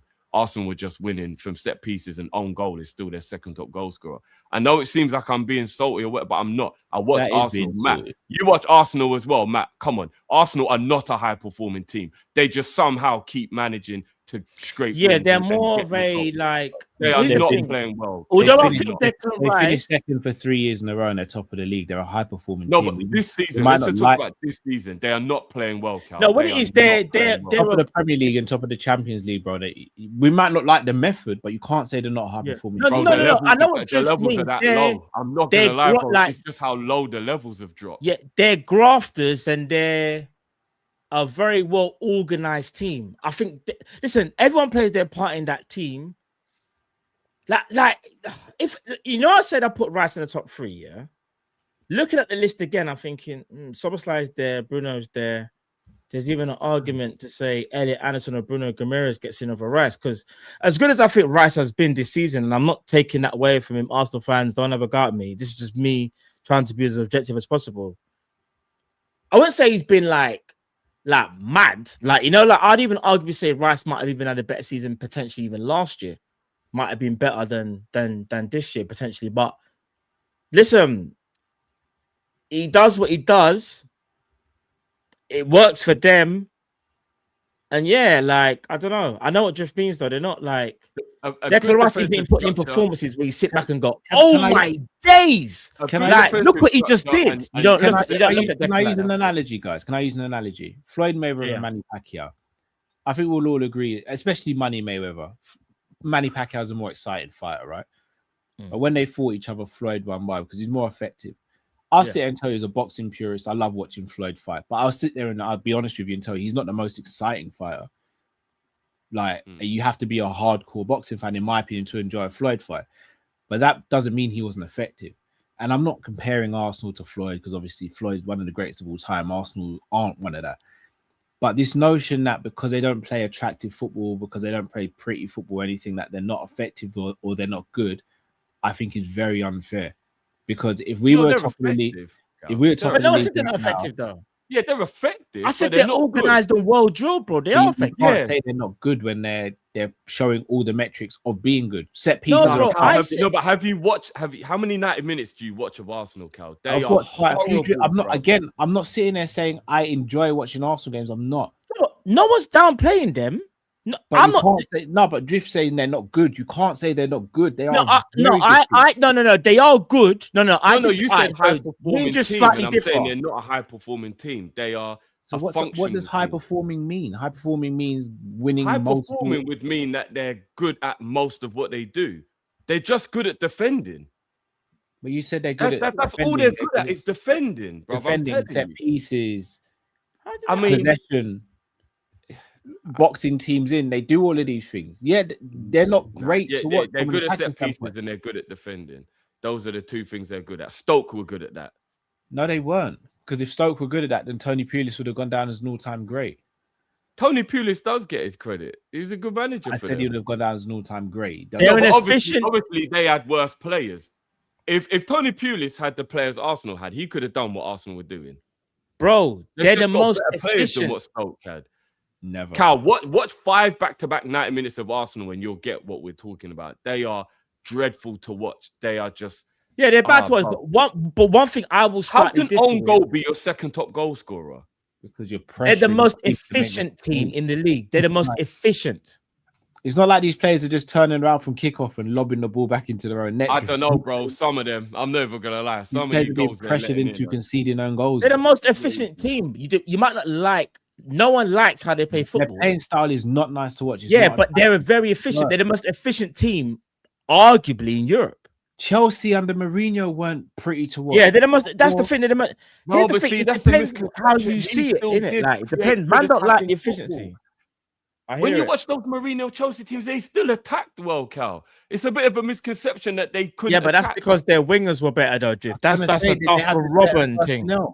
No, but if you go and ask the Arsenal player, Saka's the best winger in the world. Yes, but then you're doing the whole basing things off fans rather than actually. No, I'm just saying, Gyökeres, Glock 9, 100 goals and all the like. Hold on, Drift. You know, every fan base does stuff like that. Chelsea fans but what I'm saying mad stuff about Esteval. But we were comparing Ekitike to Henry after 10-15 games. Like, all fan bases do that. You do know that. It's not just Arsenal. They're the loudest and the most annoying, but we do it as well, bro. Look, we can agree to disagree. Arsenal are a terrible side who are just efficient because they've got a good structure defensively. Like, to watch them, and the thing is, if you get in their face, their defense ain't even that good. If every team just watches Brentford or Nottingham Forest as an example of how to play against, or even Liverpool, because we've even shown it. Like, I'm still confused how teams let Arsenal continue to do the same set-piece routine and score from it. Like, honestly, how are teams so stupid haven't clocked on? I'm a viewer and I'm watching them like, they do the same thing every time. How are people not clocking on how to stop this now? Like, and eventually, that ain't going to work no more. And then they're actually just not going to know what to do anymore. Hold on, who's your favorite player of all time? Your favorite attacker of all time? Favorite attacker of all time? Yeah. Well, that'll be either R9 or Bergkamp, innit? All right, forget them two. Who's your favorite winger of all time? Robin. We all knew what Robin was going to do when he got the ball, right? Yeah, but we're not going to put Saka and Robin. No. I'm not putting any positional player in that. You said, how is it that Arsenal do the same set piece every time, but no one can do anything to stop it? Every time Robin got the ball, we knew Robin was going to tap, cutting on the left foot. No one could do anything about it. Are all those defenders stupid, Drift? Or is it just that player was so good at mastering that one thing that it was difficult to solve? No, because the difference is, as a winger, if you pull a player out of position to go and help to cover him, then he'll do what he used to do, which is pass it off, and then you've created another gap in the team. A corner is totally different, bro. It's just a set piece. You can all, as a team, structurally watch what they do and go, all right, well, this is how you stop that. And then some teams have figured it out. I think Liverpool have figured it out. We don't let Arsenal do that to us when we play them. Bro, they don't bully us from set pieces the way they do other people. They missed a set piece right at the end of the game the last time we played. No, of course, every now and again it can happen. But generally speaking, since Arteta's been at Liverpool, Arsenal haven't bullied us from set pieces when we play them. Am I wrong? Have they ever batted us up when we played them? Because we know how to defend it. We know how to defend it. Yeah, but like if they're doing something really well, why is it that we can't give them credit as opposed to putting and saying other teams are messing up? Because if we were scoring to an extent, they get credit to an extent, but it is the same routine that it's like, no matter how good something is, if it's the same all the time, figure it out. And I can't believe that other teams ain't just figured out the way Liverpool and a few other teams have. It's like, come on, man, it's the same routine every time. Everyone stands at the back post, pretends to whisper each other something different. Then the delivery is to the front post. Everybody makes the run, and then they just get on top. And you know what's funny? They got a taste of their own medicine against Brentford. Brentford literally did to them what they did to everyone else, and they were bitching and moaning about it. Raya throwing himself on the ground. Bro, you guys do that to every goalie every week. What are you crying about? Do you know what I'm saying? It's a joke. It's actually I think your hatred for Arsenal is judging your judgment. It plays a part. I definitely admit that. But I'm telling you, Arsenal are not a good team overall. They've just got a good defensive structure and they know how to take set pieces. I'm telling you now, when the set pieces don't work, Arsenal look horrible. I've watched them week in, week, and Matt, you watched them with me as well. You know, if the set pieces ain't working, they are horrible to watch. Yeah, I mean, even with the set pieces, they're horrible to watch. But that's why I said I agree, but slightly disagree at the same time, because I think what it is, though, is that I don't like their football. I think their football, the way how they play football, I'm not a fan of it. It's just their efficiency. They wear teams down, innit? So they'll have possession, and not only that, it's set pieces is where they cause you the most problems. Like, it sounds crazy. I'm more worried of Arsenal with a set piece than I am Gyökeres in front of goal. Does that make sense? 100%. Or Saka in a 1v1. I'm more worried about the set piece and Gabriel. And here's the thing. One thing I will say, which is kind of mad to me, is if you go and look at Arsenal scoring the majority of their set pieces, it's mainly Gabriel. I have never understood, why they don't just say, someone, Matt, like, for example, I'll just give you an example. Newcastle, give you an example. Dan Burn, you know, you're one of the tallest, good in the air, whatever. Just mark him. Just mark him. You got this, Dan Burn. Instead, Matt, they do all this stuff, just pushing, shoving. They create this barrier like it's Pokemon, and then they like Harry Potter, or whatever. And then they manage to get Gabriel in this little secret hiding place. He pops out, scores a header. Yeah, bro, Matt, did no one see that? Hold on, Matt. Again, we're doing the bias thing. How many times do we sit there? I'm not doing the bias thing. No, but Virgil gets how many headers from attacking set pieces? You don't think they don't put their best markers on? I'm not saying he gets as many goals, Gabriel, but how many? Every single game we watch, every single game we watch, Virgil gets at least one chance from an attacking set piece. Right. At least one chance a game, minimum. Yeah. So why is no one marking Virgil then? No, but we don't do the same routine every game, no, though. Hold on. They don't do the same routine. No, but Cal, this is where I'm going to give respect to Arsenal. Cal, I promise you their corners are better. I promise you they do the same routine every game. Can put it on the money, bro. Who's doing that for Liverpool right now? Consistently. No, you're missing the point, Matt. I'm not missing the point. No, you are, because you're saying it's Gabriel who's winning the headers. Why don't they put their best header or their best man marker on Gabriel? Yeah. I'm saying it's not that simple, Matt, because you got blockers. But I never said it was. But I'm not saying it's. But Virgil does the same thing. We get a situation where we get Virgil on the end of attacking corners. Right. You don't think they don't go before the beginning of the game? They do the same routine. They block off the goalkeeper, and more than not go zonal with Arsenal. Yeah, they block them off. They crowd the goalkeeper. Yeah, so they all start behind the goalkeeper. Then they all take their position. They zonal mark the box. Gabriel is the only free roaming guy that gets to move about. Everyone else is just blocking. I promise you, bro. I'm not saying you can't. I'm not saying, because you know it's happening, you have to stop it. I'm just saying it's almost like teams are still scared to just do what's necessary. It's that simple.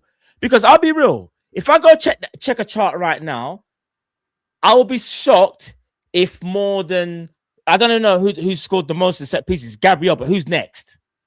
I don't know who's next and how many goals have they scored. Well, I think after own goals, their top goal scorer's got like 3 goals in the league or something. No, but I'm talking specifically from corners. Oh, yeah. I don't have a clue. Like, people are saying, bro, I do Arsenal watchdowns. Their tactic, I know exactly what they're going to do. Brentford done it back to them, and they couldn't handle it. And that's the irony. They're terrible at defending set pieces. This is not taking anything away from Arsenal. Rice is one of the... They're not terrible. How can they be terrible when they've got... How they were bottom of the goals conceded out of the top teams. They're poor at it, bro. Bro, Rice is arguably the best corner taker in the Premier League. I'm not disrespecting Arsenal when I say this, you know. I'm just saying there's a method, to what they do, but I feel like there's only certain teams that will actually use the method that is necessary. Brentford was one of them. We are one of them. If everyone else was a bit braver, you'd be able to potentially stop them or make it harder for them. That's all I'm saying, bro. I'll tell you what I'll give them credit for. That's not taking anything away from Arsenal. They're the most efficient team in the league. I will give them credit for building up a fear factor that seems to have a bit of a Mike Tyson effect, where because they've been scoring a lot of corners, people seem to get like more nervous. So I'll give them credit for that. They've built up a fear factor around their corners that now you almost feel like the opponent when you're looking at Mike Tyson across the ring and they ain't even hit you yet, but you're already scared. So credit to them. They've created that fear factor. They're like, oh shit, Arsenal's got a corner. Fuck. But if you actually watch what they do as a set piece coach, which is what your job is, I do not understand how the same routine they haven't, as all the millions they're paid, figured out, other than Liverpool, how you can stop them from being so effective from it. It's wild. But again, look, credit to them. If they want to win the league back, let's get back to the original topic. They won't. Does he, and if we stopped football right now and does he get into team of the year? Definitely. Who's Szoboszlai? Yeah. How worried are we that he still hasn't signed a new contract and the Real Madrid flirting has begun? Yeah, it's already started, bro. Okay, I'm gonna be an optimist and believe that he wants to be a Liverpool player to the point where, as long as we're given the right deal, he'll sign it. Are you not worried at all about the Real Madrid flirting? I'm always going to be slightly worried about Real Madrid because of who they are. But there is a part of me that believes, and again, call me, maybe it's copium, maybe I'm being biased, whatever. I get the same feeling with Szoboszlai that I get with Ibu. He adores the club. And I think as long as the club show him that they value him, he'll stay and he won't be tempted by another club. Again, it could be copium. But I even believe if Ibu feels valued, he don't want to go nowhere. I look at these players, I hear their conversations, I see their demeanor. They love playing for Liverpool. I believe as long as we value them, they'll stay. I don't think they want to go. So it's just about the club pulling their finger out and getting it. And he's got 2 years left at the end of the season, which does give us way more power than obviously the Ibu situation. So I don't see him going anywhere. I see a future Liverpool captain. Do you think we sign him up to a new deal between now and the end of the season, or the end of the summer, should I say? Yes, between now and the start of next season, Szoboszlai signs a new deal. Yeah. Is there a concern that new deals aren't being signed because of the whole situation with the management? Do you think that could be playing a role? Possibly. Szoboszlai doesn't seem to be one of the players who's disgruntled with Slot, though. I can think of a lot of other players that seem a lot more annoyed with Slot than Szoboszlai, so I'm not sure. Are you guys worried about Szoboszlai? Yeah. So I see him sign a new deal. I am, yeah. Where would you lean, percentage-wise? As in him leaving? At the moment, like 30%. But if nothing's done between now, if nothing's done by the end of the summer, then that goes up. By the end of the summer, I'll start to get a bit worried. Yeah, that goes up to like 70%. What about you, Matt? What's your percentage of Sobo leaving at the moment? 50-50. Oh, shit. You're going that high? I'll tell you what. Over the past week, a Hungarian manager has already said, like, Szoboszlai dream or whatever, or his dad's dream, something like that, I can't remember, is Real Madrid, right? You're thinking, okay, it's just a bit of talk. Everyone's bored. Like, no one's really played that much games. But then you're thinking, okay, so let's say if it is true, it might not mean that much, right? One of his best friends was Trent Alexander-Arnold. And Vinny. Yeah, friends with Vinicius Jr. as well. Apparently, Vinny said he's known him from when they were younger. And there was also rumors from, and I say rumors because, again, we don't know whether it's factual, but there was talk of Szoboszlai winning 300k a week. And if you remember correctly, Szoboszlai has already come out and said, yeah, I'm in negotiation with Liverpool, but I leave it up to my agents and the club now. Let me tell you something. Szoboszlai knows what he's worth. Yeah. Let's say he's asking for 300. Yeah, Liverpool don't have to give him 300, but you better give him some blasted 250 or something. And what worries me is, are we going to do what we normally do and mess about? or are we actually going to pay the players what they're actually worth? Because it's okay, everyone being, Matt, you're just doing it. You do this all the time. Well, look what's happened with Konate. Look what's happened with Trent. Diaz. Like, what are we doing here? Man are acting like we don't know our club. Diaz did. Yeah, but man are acting like, remember Curtis Jones. Prior to Trent leaving 2 years before, I was the only one, if I'm not mistaken, on the panel saying I'm worried. Everyone was like, no, Liverpool through and through, it means more. I said, no, I'm worried, Don't get twisted, I'm worried. Because when players have ambitions and sometimes their ambitions might be outside of what's happening right now, they start looking elsewhere. And money plays a big factor. We can't deny that. No matter how great Liverpool Football Club is, no matter how great we think we are. I find it crazy as fans, we just neglect the whole money thing when man act like, it's just a bit more peace. So man will just, because I love this place. So many people in life. Yeah, remember, we're fans. Yeah, they live and breathe it. This is their work. This ain't our work, bro. Like, this is their livelihood. This is what they do. So, Szoboszlai, a guy in Real Madrid, I am worried because he's got 2 years left. And let's keep it a buck. This is a big summer coming up. Because if Szoboszlai gets to 1 year left and he hasn't signed a new deal, you know what's going to happen, innit? Man, I have to tell you how the story goes. So I'm not trying to do the scaremonger thing. I'm just going off Liverpool's previous history. We seem to have a habit of doing that. Look how long it took for Virgil and Salah to sign their new deals, literally like 1 month before. And they were legends. I just pray and hope they treat Szoboszlai and go, do you know what? We see you as becoming a legend. So we're actually going to pay you. We're not going to mess about like how we have done in the past. If Liverpool back up their ideas and pay the man what he wants and what we think he's worth, then I think we should be okay. But if we dilly-dally, other teams will go in for him. We can't act like Real Madrid won't. Of course they will. If we don't get Champions League, does that affect? Oh, bruv. I mean, yeah, I think no Champions League affects everything, innit? No Champions League is our... At the moment... I kind of agree with Jay here as well. I do think running down contracts is going to be the new thing. Yeah, because they know they can get more money. Yeah, probably will. But I think it's a big risk to run down 2.5 years because a lot can happen in football. Why? He knows he's going to play. No, but a lot can happen in football in 2.5 years. So it can, unless it's injured. But we're not that ruthless club. We're not going to say to you, all right, for example, Ibu, they if Liverpool had other centre-backs there, but due to our negligence and our stupidity, we could have actually done a smart thing and gone, Ibu, you don't want to sign the contract? All right, Guehi, you're starting. Put pressure on Ibu. But we didn't do that, did we? Nah, we didn't do that. We just said Ibu. We haven't done anything. Don't get me wrong. I totally understand where you lot are coming from. It's frustrating, bro. But we do have a lot of random times where we do it the other way. So I'm hoping it just becomes one of those. Does that make sense? Like, like we do a lot of random ones where like a player will get, raw shit, I didn't even know was negotiating that. And then you'll just hear they've got a new contract. Gakpo's a prime example. We didn't even know there's a negotiation and he got paid. 250. It wasn't even like he got cheap money. He actually got paid. He got paid. Has Gakpo's salary actually hindered Liverpool's negotiating power going forward? No, I think it might have just shown that Liverpool now will pay. Gakpo went and got the bag, and everyone's probably thinking, how did he get the bag though? Drift, be real.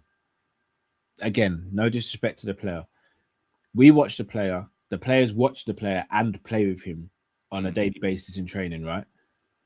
If I'm Ibu, and I say this with respect, if I'm Ibu and the club come to me and say no more than 200k, but Gakpo's on 250, I've been here longer. In my opinion, had more clutch performances. I built up a partnership last season, which was a Premier League winning partnership. This season, I've been inconsistent, but when I've been on, I've been bloody on. And their club are going 200 max, but I'm seeing Gakpo on 250. Drift, I ain't accepting that. Before I answer, I do want to make sure I get my facts date-wise, so I'm not wrong. Because if I believe Gakpo signed his contract and the season had just started, am I correct? Yes, 30th of August, Gakpo started. So the season. So I think that new contract was predicated on two things. One, we'd already lost the left winger in Diaz, and we can't lose both. And 2, he had a good season last year, so he had negotiation within that contract. If he'd have been trying to sign that contract now, he ain't getting 250. He was smart, and his agent was smart. They negotiated that when he was still living off last season. Bro, 250 is unverified though. It's not verified. Those are the. It's not verified. It's not even verified. 250 in the summer would have still been too much. No, I'm not saying he deserves it, Cal, but what I'm saying is he was going in on a strong angle. I've just had a 25 GA season. I've been a regular in the team. I perform well. So yeah, you're right. 250 is still too much, but he was going in. If he was trying to negotiate now, he would not be getting that high 250 or whatever it is. But he negotiated at the right time. So what that might show is sometimes Liverpool are willing to pay someone what they're worth, considering. And I'm hoping that Szoboszlai will be the same situation. Do you get what I mean? Bradley, I know he didn't get loads of money, but Bradley did it in the summer as well, right? He signed his deal in the summer. I just find it hard to get my head around it, Drift. Why was it so easy to get Gakpo's done so quickly, and he gets the money exactly what he wants, it seems, and he gets the bag? Diaz left, Cal. I reckon it was because Diaz left. I remember they wanted Gakpo originally, so maybe they were valuing his loyalty that he picked us to stay, or I don't know. But originally they were, because if Gakpo threw his toes out the pram and said, I want to go, he would have been the one instead of Diaz, I reckon. But he probably was like, no, I want to stay at Liverpool. And they were probably like, oh, we appreciate that. Yada, yada, yada. Diaz said he wants to go, got rid of Diaz. Boom. All right. Your loyalty's rewarded, etc., etc., etc. That's what I think. Do you know what I mean? That's what I think. If you're Sobo right now going to negotiation table, what are you asking for? 300. And Liverpool going to pay? Liverpool should pay him. No, I'm not saying should they. If you're 300, sorry? Szoboszlai should get 300. Would you say Szoboszlai should be getting more than Isak in your opinion? Yes. Can I? Wait there. Just quickly, we used to have this debate about players in certain positions getting paid more. Do you think a midfielder should be getting more than an attacker, in your opinion? Because you've had this debate before. In this case, it's about body of work and importance to the team more so than where you play. But what about Isak's body of work at Newcastle? I'm not. And that's not Liverpool. He hasn't done it at Liverpool yet, though. That's the point. He hasn't done it. I hear that. But the reason why I'm asking that is because I'm not saying you're wrong. It's more about. But then does that? If you're giving him 300, remember that's not his last deal. So Szoboszlai right now is on a very. In fact, you know what? I'm gonna bring up the stats. Yeah, but let's be honest, Matt. If he signs a 5-year deal on £300 a week, he'll be 30 at the end of that deal, and then we'll have that discussion when the time comes. The 5 years is a long way. Right, I know we've got to zoom in. This is from. If Gakpo's not on 250k a week, it's not verified. See, no. Let's say he's on 250k a week though. If Gakpo's on 250k a week, are we sitting there saying that Szoboszlai should be getting 300k a week? 100%. We're not, Drift. Because Szoboszlai is way more important than Gakpo. No, Drift. Hear what I'm saying. Szoboszlai's on 120, and you're gonna make him go to 300. Now, even if he's demanding 300, it doesn't mean say you have to give him 300. I feel like there should be a compromise. In my opinion, you could probably get him on say from 120 to like 2 something. I feel like going from 120 to 300 is madness. And that's my point. But if that's what it takes to keep him. But this is where we have to be careful because you're missing my point, Drift. If let's say Gakpo's on 160, and Verts is on 200. There's the king verified. We're sitting there going, you know. Oh, you mean are we only thinking 300 because we're looking at Gakpo 250 if Gakpo was left? Yes. I'll be honest with you, Cal. That's definitely playing a part in it for sure. No, but that's my point, and that's why I asked: has that deal really scuppered plans for Liverpool going forward? Because again, if Verts is on 200k a week, we can only go by what we're seeing here. If Verts on 200k a week, and let's say Cody's on 160, and Ekatike, verified. They're verified. I'll be honest with you guys. I still believe Szoboszlai deserves 300, even if Gakpo wasn't on 250. I'm gonna be real. If Gakpo's not on 250 and Verts is the highest earner, barring Virgil, Isak, and Salah, I ain't sitting there saying Szoboszlai should be on 300k. But that's how we're gonna lose our top players if we don't do that. But I think you could find a compromise. So he may be asking. Remember, the rumors are. What if Real Madrid are opening 300? But that's gonna above. But that probably will happen because it'll be a free. But then we've got to match their energy, or we lose the player. You can still offer him, say 250. I say 250. Give him 250 max with bonuses. Look, I understand where you lot are coming from a logical point of view, but sometimes football has to be irrational to keep the star.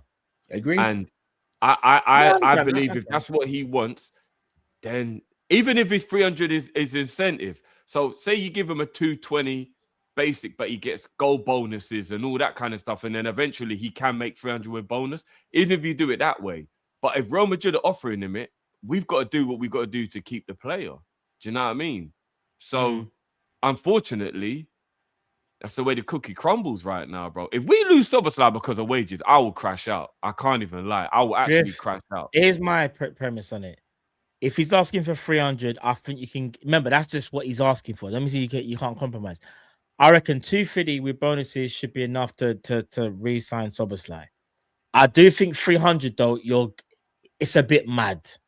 Your second contract is 300. Now, for you to hit them, for you to get 300k, you'd have to be hitting 20 goals a season, blood. Like, because there has to be limits and parameters, like. And I'm not saying we don't, because I think 250 is a good amount of money to re-sign him. I'm just gonna break it down like this. I'm not saying 250 is bad, by the way. Just like how I'm saying, I think for Ibu it should be 200. Like, do you get what I'm saying? Like, 200, I'm break it down like this, bro. 250. And this is coming from a Sobo fanboy. Sobo's first season, collectively for most Liverpool fans, was seen as a not good season. Yeah.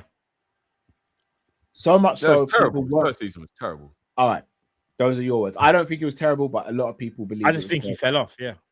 Second season, which was last season, people were frustrated with him in a 10. So much so that when we signed Wirtz, what was the first narrative? Sobo's going to be on the bench. That's so correct. Much so that Salah and Szoboszlai had a joke about it online. But if you remember in the conversation that we had, I said without noticing it, he might be our most important player. I said that. Well, we had a conversation and we was in agreement. But we weren't the majority, Drift. No, I hear it. I'm just saying so that we've got our backs covered in the conversation because no, but it's not even about having our backs covered. I'm just breaking down the.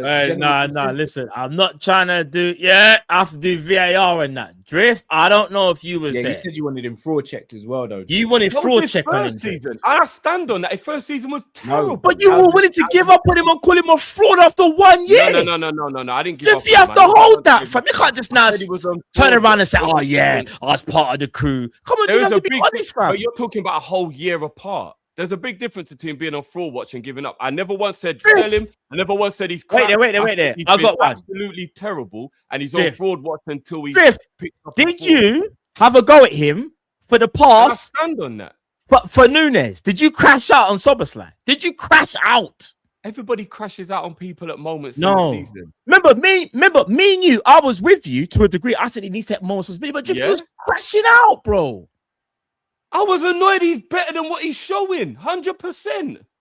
All right, let's not do this. Because he's super talented. Let's not do the semantics. But all I'm saying is, I think, if I'm being honest, he was brilliant last season. From what I remember, Cal was the only one. Me and you was a little bit like, he's got to do better. But I'm putting myself there, bro. You're talking about like 18 months difference. Do you know how much time passed? To be fair, I won't speak for you. I'd speak for myself. Me personally, I've always rated Szoboszlai. Cal knows, said it from day when he was at Leipzig, Salzburg, where. But there were moments last season in the number 10 that he was frustrated me. And I did think to get the best out of Szoboszlai, you had to put him in the pivot or an 8 or whatever. And I think the perception of Szoboszlai has definitely changed. I think for a lot of people, he's improved. And we're seeing them improvements now because, lo and behold, he's not a number 10. But my point is, where I was going to is, first season, most of the fan base weren't happy with his performances. Second season, even though we won the league, most of the fan base would have said that he would have been the first midfielder they took out of the midfield 3. So let's call it what it is. Going into the summer, everyone said Max our best midfielder and Gravenberch is the best DM in the league. No, I say Grav is our most important midfielder. I say Grav. No, I'm saying the majority of Liverpool fans. The majority So the majority would have said Sobo's the one replaceable in that. Then we went and signed Wirtz, and the fan base made it pretty clear. Oh, Sobo's sitting on the bench. It's Mac and grabbing the pivot, Wirtz in the 10. So where I'm going now is effectively from August to February, it's been without debate that he's been our best midfielder, our best player. This is his third season now. So based on the 3 seasons he's been here so far, he's progressed. He's progressed, but has he shown enough body of work to turn around to the club and go 300k? That's what. That's the argument. In my opinion, no. But because of the fee that Gakpo's getting every week, I think he can turn around to the club and go, I'm 50k a week better than Cody Gakpo.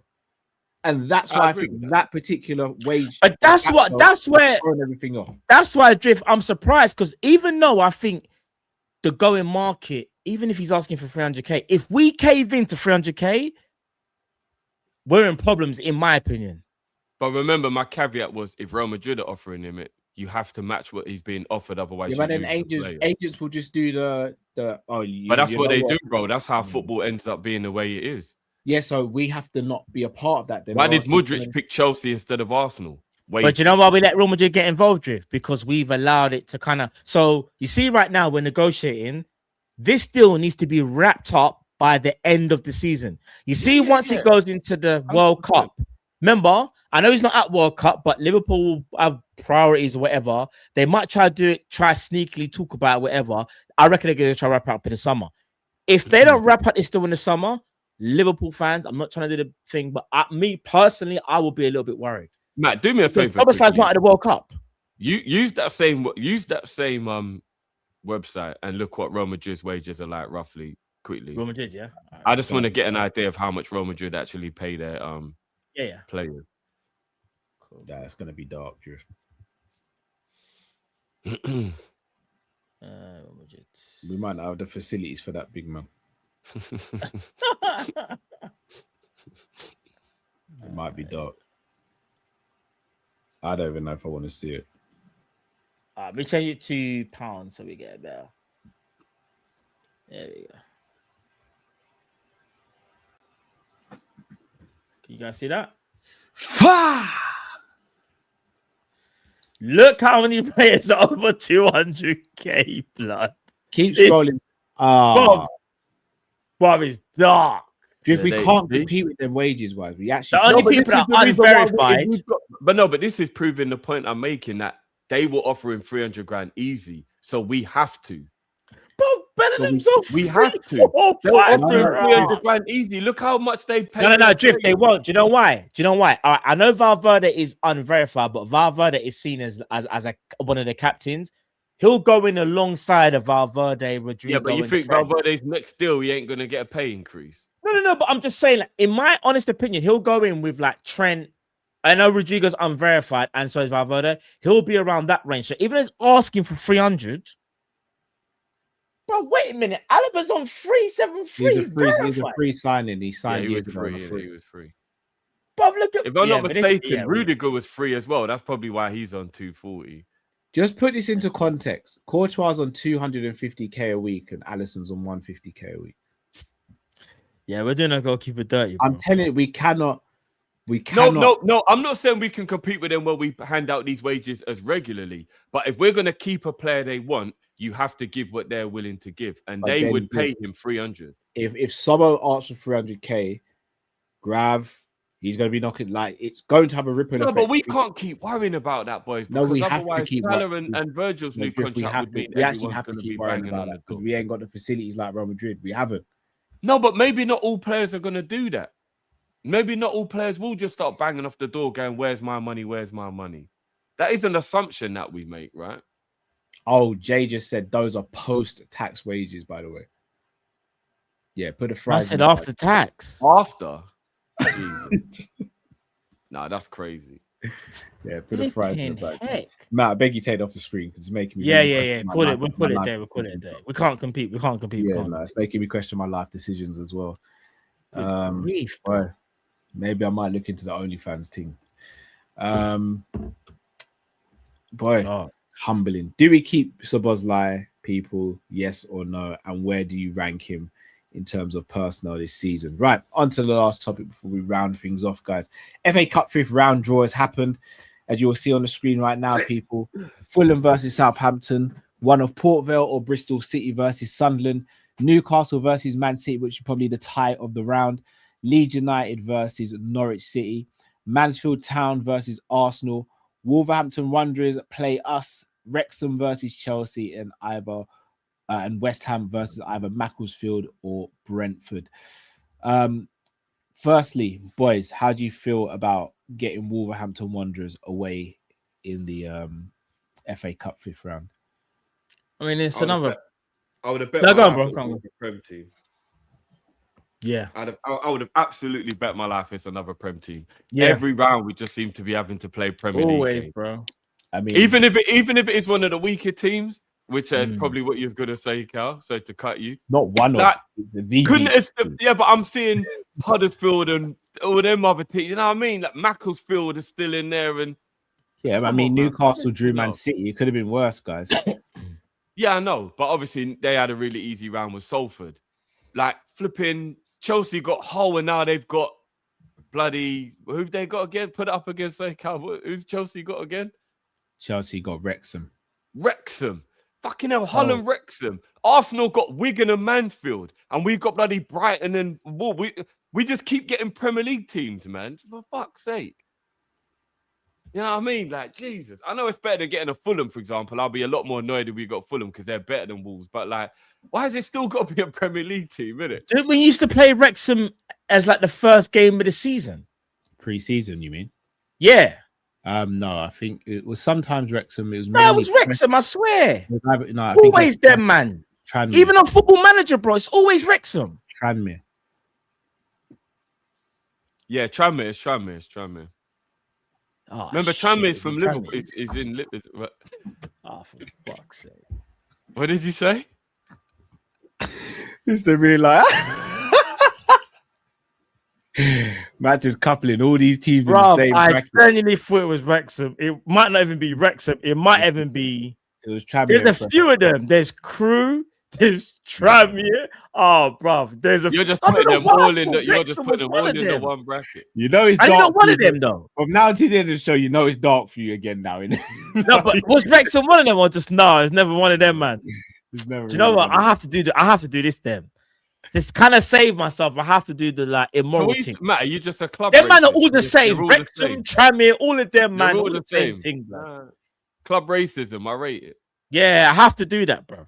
Have to. Yeah, the rest of it. Bro, I've got it. So the synchronology just, it's not working. Matt loses his keys every morning. I told you it's gonna get dark for you, bro.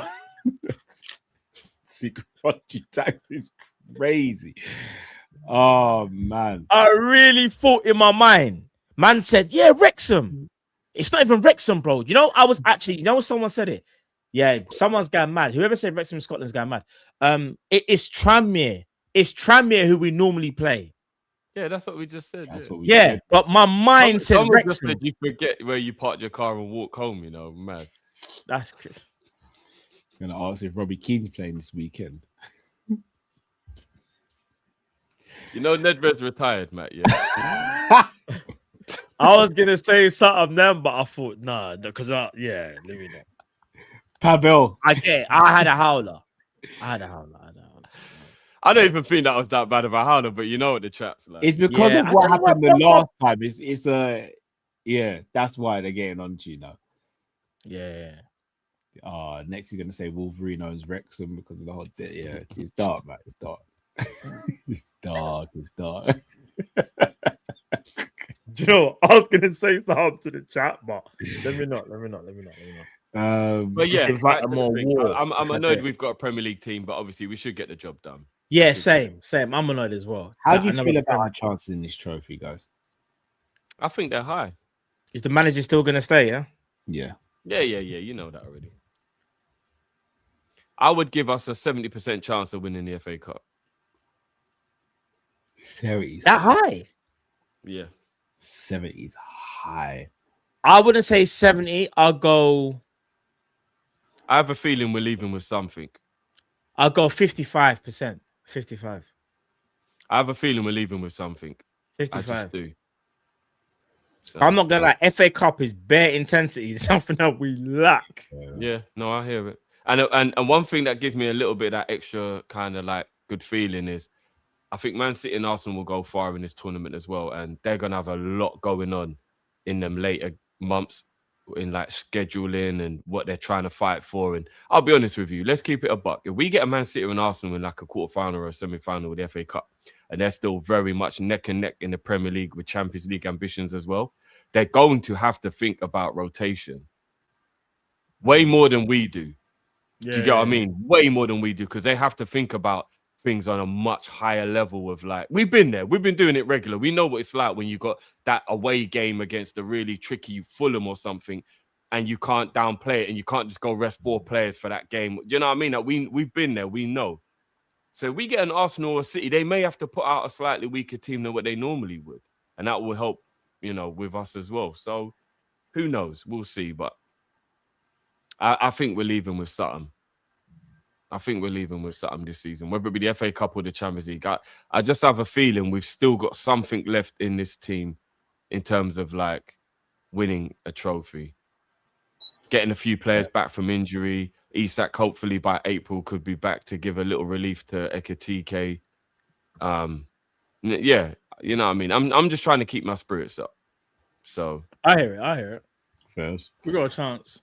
Shout out to Vitu, says, lads, for the wingers, I'd say we need to watch this Ryan kid from Bournemouth. Right wing could be a bargain. He's got something about him. I mean, he would have been a free at the end of this season, but he signed a new deal with his club, hence why they got a fee, but it's a low fee. Again, something that, I'm surprised we didn't look at a player of that ilk, but knowing us, we'll probably go back in for him in a year's time, and it'll be 60, 70 million. The red guy, 8746 says, Wolves back-to-back likely means sacrifice the result. Yeah, we have them back-to-back in the league and the FA Cup. Oh, don't lie. It's the league. I hate when that happens, man. Yeah. I think something similar happened in the 22-23 season, if I'm not mistaken. Well, hopefully by then we'll be about 5 points ahead of Man U and Chelsea, so we'll be all right. God willing. Jay says, you could never trust Chelsea with kids. Drifty 2026. Jay says, it's negligent to keep Salah long-term over Elise. Why would Salah stay if Elise joins? And Wharton can't run and protect Salah. That's true. Promo says, if we keep a 0 and we sign no players to keep Mo. No. If we sign Elise and keep Mo, he's going on Piers Morgan. Oh, sorry, yeah. Promo says Gordon and Minter suit our system, our current system the most. Their work rate and ability to run in behind helps us counter and bring the best out of Isak and Verts, in my opinion. Promo wants a Liverpool fan base crash out, don't he? I'd be very underwhelmed if those were our two wingers. Gordon and Minter. I'd be very underwhelmed. Yeah, Gordon Minter, that's a long day, bro. If we signed Minter to be like Elise's backup in a year's time, I'm over the moon. But if it's Gordon and Minter coming to replace Salah and Gakpo, I'm heavily underwhelmed. If Liverpool signed Gordon and Minter, you lot gonna wait. Drift, I got one. What about Minter in the corner? Because I will be so devastated. It'll be unbelievable. Drift, what about Drift? What about Minter and Harvey Barnes? What's the difference in what you just said? Harvey Barnes better than Gordon, but even still, I'm crashing out. I'd crash out. I would literally be in the corner like, I will be like, no. Would you accept Harvey Barnes, Carl, as a Gakpo replacement? What the hell are we doing? If I'm losing Gakpo, I want a proper upgrade. I want a proper upgrade. No, I think Harvey Barnes is better. That would be a worse summer than Tottenham. That'd be crazy. Skip to my loose. Real Madrid already up there with the BS with Sobo. F that club. You heard we spoke on that. They're trying that already still. Big up to Vitu. Says Rice doesn't have highlights. He's a game influencer, but not a game winner or changer like Sobo and Bruno. I disagree with that. Disagree with that. Agree with that. The highlights I agree with, but to say he's not a game changer, I disagree with that, man. Shout out to Uncle Rods. Big up yourself. Says Bun Rice, Sobo is world class, Mister. You'll never walk alone. Big up Uncle Rods. Big up Uncle Rods, man. Vitu says Mikel Merino is more of a game winner for Arsenal than Declan Rice. Rice is just a very good water carrier. Sobo and Bruno do both. When Liverpool and Scum need to roll their sleeves up, they step up. I mean, Merino plays centre forward for Arsenal, so of course he's going to be more of a game winner. That's like saying Ekatike is more of a game winner than Szoboszlai. I'd expect that. No, but here's the crazy thing, Carl. They said he's revolutionized midfield and he's better than Steven Gerrard. No, but Drift, you're doing it again. You're listening to the fan base that are saying revolutionized midfield. Declan Rice apparently he's revolutionized. Bro, no, midfield. That's just one person said something. All right, you want to know how many people agree? Hold on. Liverpool fans have been comparing Szoboszlai to Steven Gerrard over the weekend. Do we take? Yeah, and I've told them they're being stupid as exactly. well. So they got mad. They got mad. Use that as the barometer of our fan base, do we? So we can't use that as the barometer. Szoboszlai Gerrard's mind games. Every fan base has got delusion in it. We don't. But even if you forget that one part, Declan Rice gets way more prop than his actual ability shows. Let me ask you a question: Is Declan Rice better than Jordan Henderson? Is he better than Jordan Henderson? In my opinion, yeah. But you know what, Cal? One day we can sit down and you can actually give me a logical argument to convince me why he's better than Jordan Henderson. I mean, I can do that now if we've got. We ain't got much time. You definitely can't do it in 2 minutes. You know? You definitely can't do it in 2 minutes. Again, you're knew that would set Drift off. You know. I'm saying Declan Rice is better than Jordan Henderson because I think Jordan Henderson's crap. You know how much I rate him. No, I know you don't think Henderson's crap. But I just don't think I think you'd need a lot longer than 2 minutes to convince me Rice is better than Henderson. But I'd never convince you because I don't think you would be objective in the argument. No, I would. I just don't think it's factually true. So there wouldn't be a point. There wouldn't be a way to prove it. So that's what I'm saying. There's no way of me convincing you. Then I can give you the reasons why I think he's better, but it's never going to convince you because you don't agree with it. No. If you had a really good argument, I would listen to it. Yeah, but you're still not going to agree to it. You'd listen. Well, it would depend. It would depend. You might be able to convince me. You actually might be able to convince me. But I just don't see it. I really just to don't. Kind of like not even. I rate Henderson. I just think Rice is a better version of Henderson. No. Listen, obviously, if that's what you think, one thing I will say though in Henderson's defense though is that in the 1920 season, Henderson's season was outstanding. There's still an argument to say whether he was the best or whether it was, Van Dijk or Mane, but he definitely captained Liverpool to a title. Obviously, Rice ain't captain, so it's obviously not the same thing. But one thing we can't deny is that he was a very, very important part of Liverpool winning enough trophies. Massive. Not just one, enough of them. Massive. Until serial winner. All right, I'm going to answer that stats can't buy. I'm just saying. I hear it, Matt. I'm just saying. Question, though. If you swapped out Jordan Henderson for Declan Rice, do we still win those trophies? I don't know. I believe we do. Because Henderson's mindset. Rice doesn't have the leadership. Rice isn't so tapped straight like away. I don't know, bro. I'm not saying he replaces Henderson as captain, Virgil's captain, or whoever's captain. If you replace player for player, and you put Rice in for Henderson, I still believe. I don't know if Rice has got the mentality yet. I have to wait and see how it happens, Carl. I don't think he's got it yet. Yeah, if he wins, one thing I will say.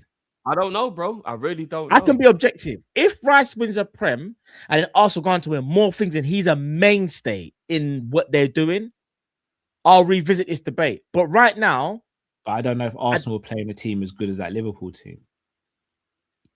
Yeah, but hold on, what? Yeah, but that's just playing style. You see the level Henderson reached from 2018 to 2020. That level Henderson reached there, Rice hasn't got to that level. Okay. In my opinion, Rice hasn't. Let me ask you this, Carl. Has Rice had a better season than Milner 16-17 when he got all them assists? Yeah. Is it a better season? Yeah.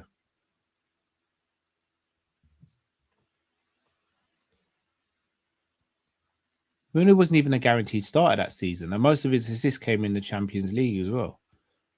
Do you think Rice is better than Milner in general? Or you just that season when I said that? Not better than Milner. Milner's different though, because Milner could cover so many different positions to a high level. So I've got Milner above Henderson as a footballer. Yeah, me too. Okay, I was gonna say, yeah. Come on now. Yeah. But even Rice is sick. Rice is sick, you know. But do you know what it is? I think sometimes we're very quick to do. Because he's had a good season, and he's had. In fact, no. Again, you guys know me well enough to know I'm not basing this. I've been talking about when Rice was at West Ham, I was saying I want him to come in and replace Henderson. Yeah, because I saw he had you did. Henderson, but I know you did. Yeah. I think technically, as a footballer, he's above Henderson as a footballer. Technically, I think he's a better dribbler. I'd say long range passing is Henderson. Shooting, hold on, dribbler, bro. They're like exactly the same. Nah, shooting, come on, shooting man. is Henderson, Cal. Better dribbler, bro. Them man, they can't dribble past nothing. Both of them. Come on now. But I'm not even sitting there saying Declan is some better dribbler. You've not seen Declan pick up the ball, go past players, and score a goal for West Ham. Come on, man. No, not go past players or running. I haven't seen him go past players. Come on, guys, man. No. He even got a weave in him. He carries the ball, but he doesn't go past players. He runs past them like Gakpo, like he'll drive. Man says, name. Hold on, Carl, wait there. Have you seen Rice do a little weaving thing? Yes, I have. I'm not saying he does it often, but I don't know. When did we ever see? I'm kind of thinking of. I've not seen Rice do the weaving. Hold on. Have we ever seen Henderson do it? No, but that's my argument. I never said that Henderson is a brilliant dribbler, though. I never said Rice is a brilliant dribbler. I just said they're the same. They both can't dribble around nothing. Who's a better dribbler, Rice or Henderson? I think they carry the ball about the same, to be honest. No, honestly, I think Henderson's a better crosser of the ball. I think Henderson's got a better shot. I think he's got a better pass. I think he's quicker than him. I genuinely don't. I think he's better in the air. I don't actually know what Rice is. Wait there. I just remember something. If there's a ball in the air, I want my got the best memory. I'm picking Henderson over Rice. Drift, watch this. You've got the best memory, Carl. Where was Jordan Henderson playing at Sunderland? Right midfield. Was he taking it past players? In your opinion? Not really. The only one time I saw him take it past a player was against Ashley Cole when he was playing Chelsea. Because I remember Henderson. I remember my brother talking about it from years ago when we were about to sign him. He said Henderson in due time will be like a Liverpool great. And I said, you're going mad. I said, what's this right midfield like? Bro, Henderson at Sunderland done more dribbling than what Declan Rice has done at Arsenal. I'll take that for free, bro.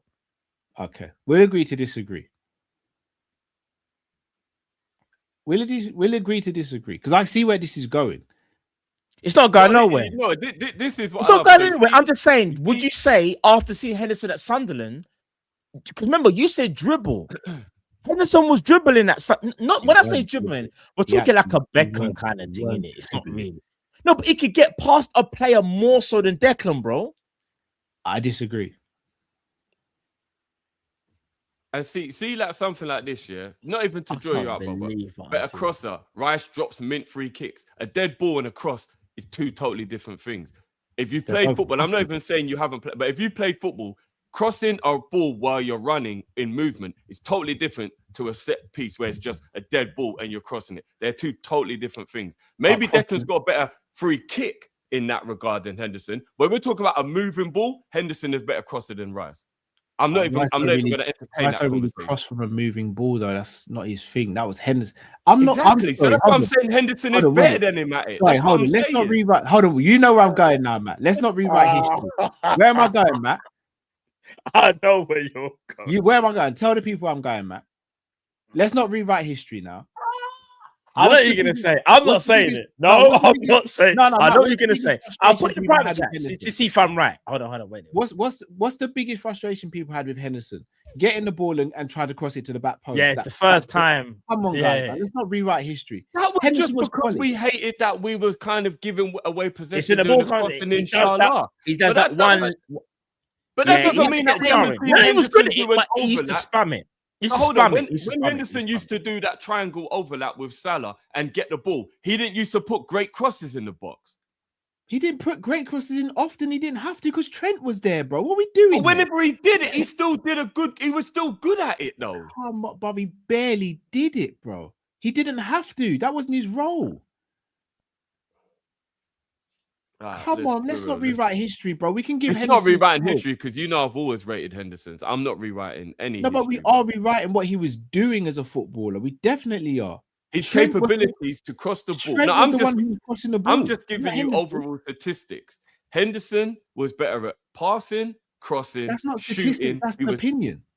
He was faster than him. Yeah, fair enough. It is an opinion, but this is just why I think it.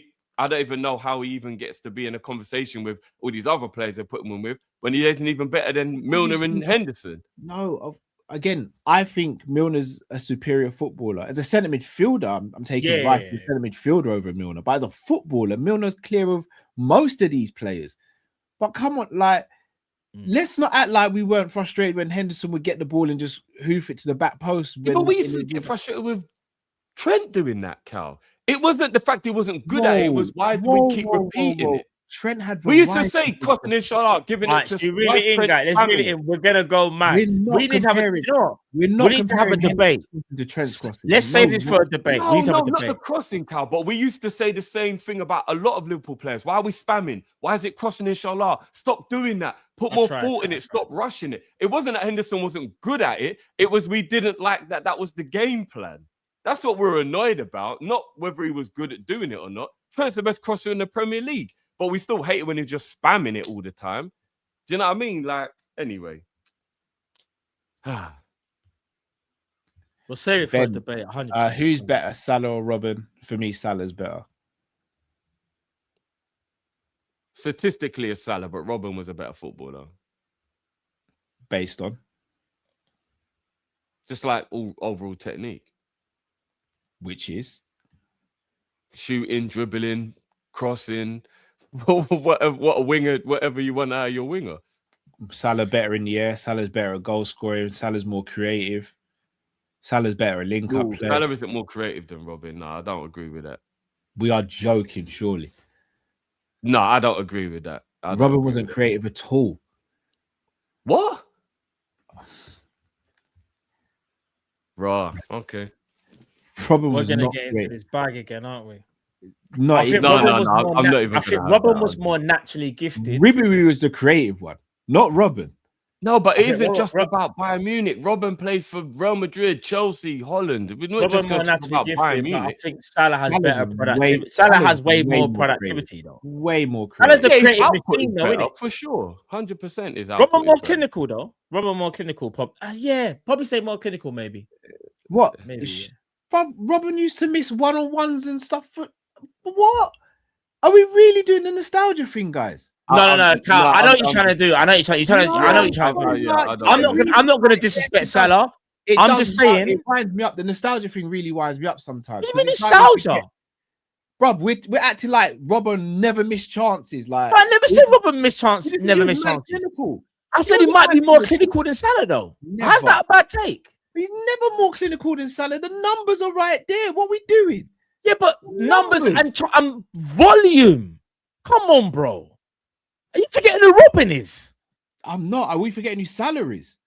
No, but Salah's numbers. No one was shitting on Salah to say Robin's better. I don't understand. I'm not going to shit on Salah. I'm just saying, if you're talking from clinical, 2017 to 2025. Oh my god, that is 8 years of consistency in front of goal.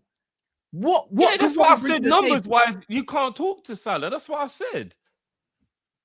But as a player, Robin was a better player. I can't believe what we're doing here. Has Salah scored more goals than Henry, Cal? Yeah. Who's more clinical? Henry. That's what I'm saying. No. Stop. We are not even putting. Henry is more clinical than Salah, but because Salah scored more. Robin's not creme de la creme in front of goal.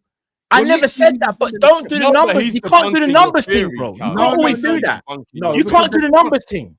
No, because the numbers aren't that dissimilar with. All right, no, wait there. All right, I'll give you someone else. Let me give you someone. Hold on, wait there. Who was more clinical, Rooney or Salah? Rooney. Right? Shearer. There's bare players that are more clinical than Salah, but Salah's in them conversations, bro. And Robin's doesn't mean say that. No, I understand, but even if let's just say Salah was to stay at Liverpool forever, to give you an example, and he got more numbers than everybody else, I still would not sit there and say Salah's the most clinical because he's got more goals, bro. No, you're right. That's what I'm saying. But to say Robin is more clinical than Salah is crazy. No, I said he might be. There's an argument, bro. There's might not an be. argument. With that one, there's not, man. I'm sorry. Okay. There's no argument with the clinical stuff. Cool. Salah way more clinical than Robin. Okay, cool. That man used to call Robin a bottle job. What are we doing there? Oh, don't do that. No, they did. Well, because he missed the Don't penalty. do that. Don't do that. Don't do that. Because do you know what? No, do you know what it is? He It's made up doing for the it when he whole. got the winner the following year. It's doing that whole. Do you really want to like take a dig at Salah? Let's not. I'm do not that. taking a dig. I'm stating the facts. People used to call him a bottle job at one point. When has Salah been called a bottle job? People have tried to say that about Salah, bro. People will say things like that. It's cool, man. Like we've heard people try and throw the same shade at Salah. Like that's just it is what it is, man.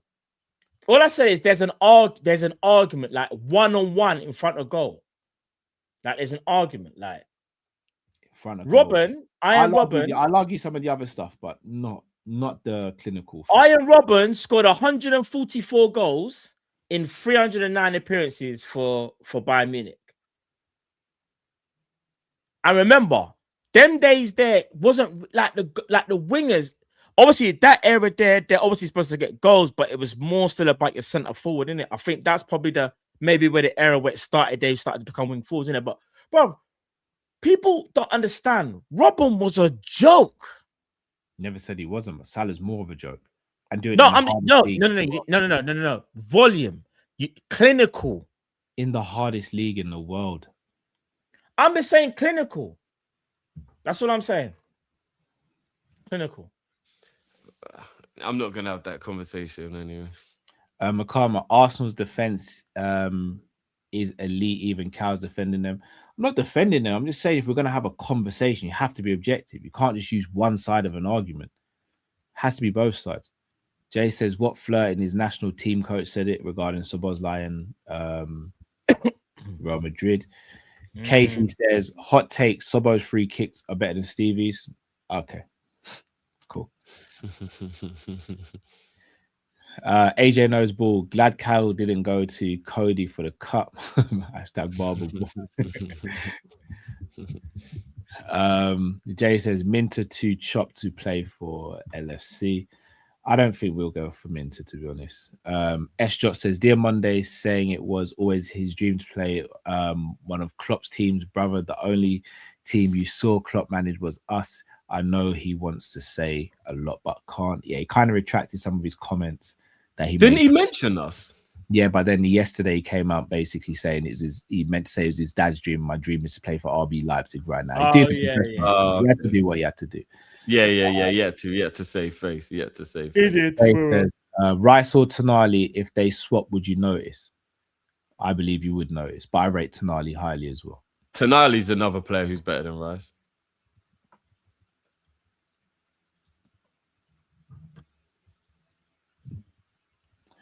Alex says, someone laced this man's apple juice. What the F cow? Fairs. We need to stop acting like Mo don't miss often. This is what I mean. So Robin always, this is what I mean about the nostalgia crap. It pisses me off. Robin used to miss chances for fun. But when it's Salah, he's the only one that misses footballers miss. All footballers miss. No, but it's only Salah. Not once in my statement did I say. No, I'm not saying you. I said there's an argument. Oh, I never said you. I'm literally responding to a super chat. Alex literally in the super chat said, we need to stop acting like Mo don't miss often. Yeah. So what? Robin didn't miss often. We act like players from yesteryear used to get one shot and score every single time. Like man didn't miss sitters back in the 90s. Man didn't miss sitters in the early 2000s. No one said that though, bro. Salah is a living Liverpool legend who still plays for Liverpool now. You're gonna find it hard for anyone right now to go against Salah. This is what we do as a fan base. If I'm being honest, I'll rate Salah. But Salah, one of the greatest Liverpool Premier League players ever. But man are acting like Salah is mad clinical. Salah's kind of in a bit of a like he's clinical, but he's not clinical, if that makes sense. I don't know how to describe Salah. Salah's a mad one. Statistically, he's actually been one of the more clinical. Statistically, yeah. Statistically. But you get what I'm saying when I say clinical. Clinical, the best way for me to say clinical, and I have to use a striker because I'm just thinking about when they get chances. I'm not saying they don't miss, but it's normally 8, 9 out of 10. It's man them like Kane, them type of man there. Yeah, but that's them man. There's what you call clinical. Salah does not go in that bracket of being clinical, bro. Even if I'm cheating by saying, neither is Robin, man. No, I never. It's fine. Don't worry. I never even once mentioned Robin. Hear me out. You just compared. I never once mentioned Robin, fam. But this is my point. When we speak about wingers, I never hear anyone go, "Boy, Robin was good, but he wasn't as clinical as Kane." So why do we do it with Salah? Salah's not a striker. Because Salah is. Hold on, wait back. Do you know how mad it is? We're comparing a winger with some of the most clinical strikers in history to try and get some reasoning behind what he's doing. I don't hear Figo compared to R9. I don't hear Robin compared to Lewandowski, but I'm hearing Salah compared to Rooney, Henry, Kane, so Aguero. Why is my right winger being compared to strikers? Some of the best strikers we've seen in our lifetime. Because formation and tactics have changed. Would you compare Salah to David Beckham? No. Exactly. Salah now goes in a conversation of a forward, not essentially a striker, but he's a forward. You can't compare Salah. This is why when people do the argument, Mane and Giggs, you can't do that comparison. Two different. We got to stop doing that. I don't hear Mane compared to Harry Kane or them, man. I'm not, bro. When I said this, compared to Hazard and all the, why is my right winger being compared to strikers? Do you know why? Because he set such a level at right wing that we've got to move the goalposts now. I'm not going to say nothing bad about Salah. Because if I say anything about Salah, and remember, I'm just trying to say, would you consider Salah as clinical? Yes or no? And the person I used was someone that everybody knows is definitively clinical. No matter where they play on the pitch, they are clinical. There's no questions. No one can't tell me nothing. Kane, them man there, clinical. I don't understand. Is Salah clinical? Yes or no? Is he clinical? Point. You missed my whole point, man. You've just done it again. You've just proven my point. Okay, cool. Name me a winger. Compare him to a winger. Was Mane clinical? Give me some names. Was Mane clinical? Mane was probably about the same as Salah. Is Mane clinical then? However you want to describe it, Mane was the same as Salah. No, I'm not asking how. Mane was the same as Salah. Salah stayed at Liverpool. Mane stayed at Liverpool. For less than Salah. So do you think he was clinical? Yes or no, man? Probably, yeah. So was Salah clinical then? Neymar was. I just thought of a name. Neymar was clinical. Neymar was clinical. If you're saying Mane's clinical, is Salah clinical then? Salah, I got you. Let's get up to it, but I got you. Salah needs volume of chances, bro. And so did Mane. Did Neymar? More so. Who was more clinical? Neymar or Salah? Neymar. I'll give you that one. Okay, cool. So if Neymar's clinical, where does that leave Salah? Probably the second most clinical winger we've seen. Okay, cool. But we're doing the volume thing. I don't want to disrespect Salah, you know. No, but hold on. I don't want to disrespect Salah. I've asked a that's what you want me to do. I'm not going to do it. So I'll leave it there. How am I asked you to disrespect Salah? I've asked you a simple question. I've said, name me some wingers. Simple question is, if they both get 3 chances, who's scoring more, Neymar or Salah, in your opinion? I've given you Neymar. But I'm asking, if you're saying Salah's not clinical, if I'm saying Neymar clinical, but Salah might be the best after, why do you automatically have to put Salah as clinical, even if he's second to Neymar? Because we're talking about wingers, you keep comparing him to strikers, bro. No, but I just use Neymar. I don't use Mane. I'm not using strikers no more. I've changed. I haven't used strikers, bro. No, but my point is, the whole conversation was you comparing him to strikers. I've said, why is I just used a striker as... No, what you're... Okay, I get what you're trying to say. 3 strikers, man. All I'm saying is I use Harry Kane as an example as who we see as clinical. Then you said I'm moving the goalpost by saying, I'm comparing him to a striker. Fairs, I use a striker. I'm just using an example where universally, no matter what it is, everyone knows Kane is clinical. Now, in regards to Salah, there is an argument to say whether he's clinical or not clinical, because he sometimes does need a high volume number of chances to get his goals. Is that someone that you would consider clinical? Yes or no? If you need a high volume. if I'm speaking about wingers, Salah is about as clinical as it gets. If I'm talking about overall attackers, then strikers, no, he doesn't compare to Harry Kane. So as a winger, he's clinical. I'm not going to argue. Really. The whole argument was who's more clinical out of him and Robin, and then you started comparing his clinicalness to. All right, bro. I said Robin. Is Vinny Jr. clinical? No, Vinny Jr. is not clinical. No, never. I've never once said it. Would you ever compare Vinny Jr.? What are we saying? Who mentioned Vinny? Just hear what I'm saying first. Would you ever compare Vinny Jr. to Harry Kane? No. All right, wait. No, hear me out. Oh, you said no. The reason you said no is because Vinny's not even. Do you know why I said no? Genuinely. Numbers. Vinny's not even known for high volume scoring in general. His best season is what? Maybe 20 in a season? Yeah, maybe. So why would I put Vinny anywhere near clinical? All I'm saying is what man want to do is because Salah is a legend and scored a bag of goals, people will say he's mad clinical. All I'm saying is there is an argument to say an argument. And remember when I said this, when I mentioned Robin, I said there's an argument to say Robin might be more clinical. That's where it started from. I said there's an argument. I didn't say definitively. I said there could be an argument. And people are starting to lose their minds because Salah is the golden child. That's why I didn't want to say nothing about Salah. See, again, I'm not even going to call man out, but you see you, Leo. Bro, I beg you go back and watch the tapes. I said there's an argument to say, an argument. I didn't say definitively, Again, go back and watch the tapes, bro. I don't get it. People are trying to like make things up now. What are we doing here? Come on, man. Bahatat says, Drifter Matt moving mad this stream, crazy takes and double downs and triple downs. Salah over Robin, Rice ceiling, higher than Hendo, nostalgia merchants. And you're a recency bias merchant. I don't even know how old you are, bro, so I'm not gonna finger. You might not have even witnessed these man kicking ball. I hate when people say nostalgia in a way of like diminishing my bro. The quality of football. Thank you. Matt did say might. Thank you. And do you know what? Last thing I'm gonna say, because people don't like to listen, in the chat, I said, there's an argument. Another name I'll give people that people might not want to like it because it doesn't fit the narrative, but there's a certain Heung-min Son that was a left winger. Who was more clinical out of them two? Would you say you would sit there and say Son is clinical? That is the standard.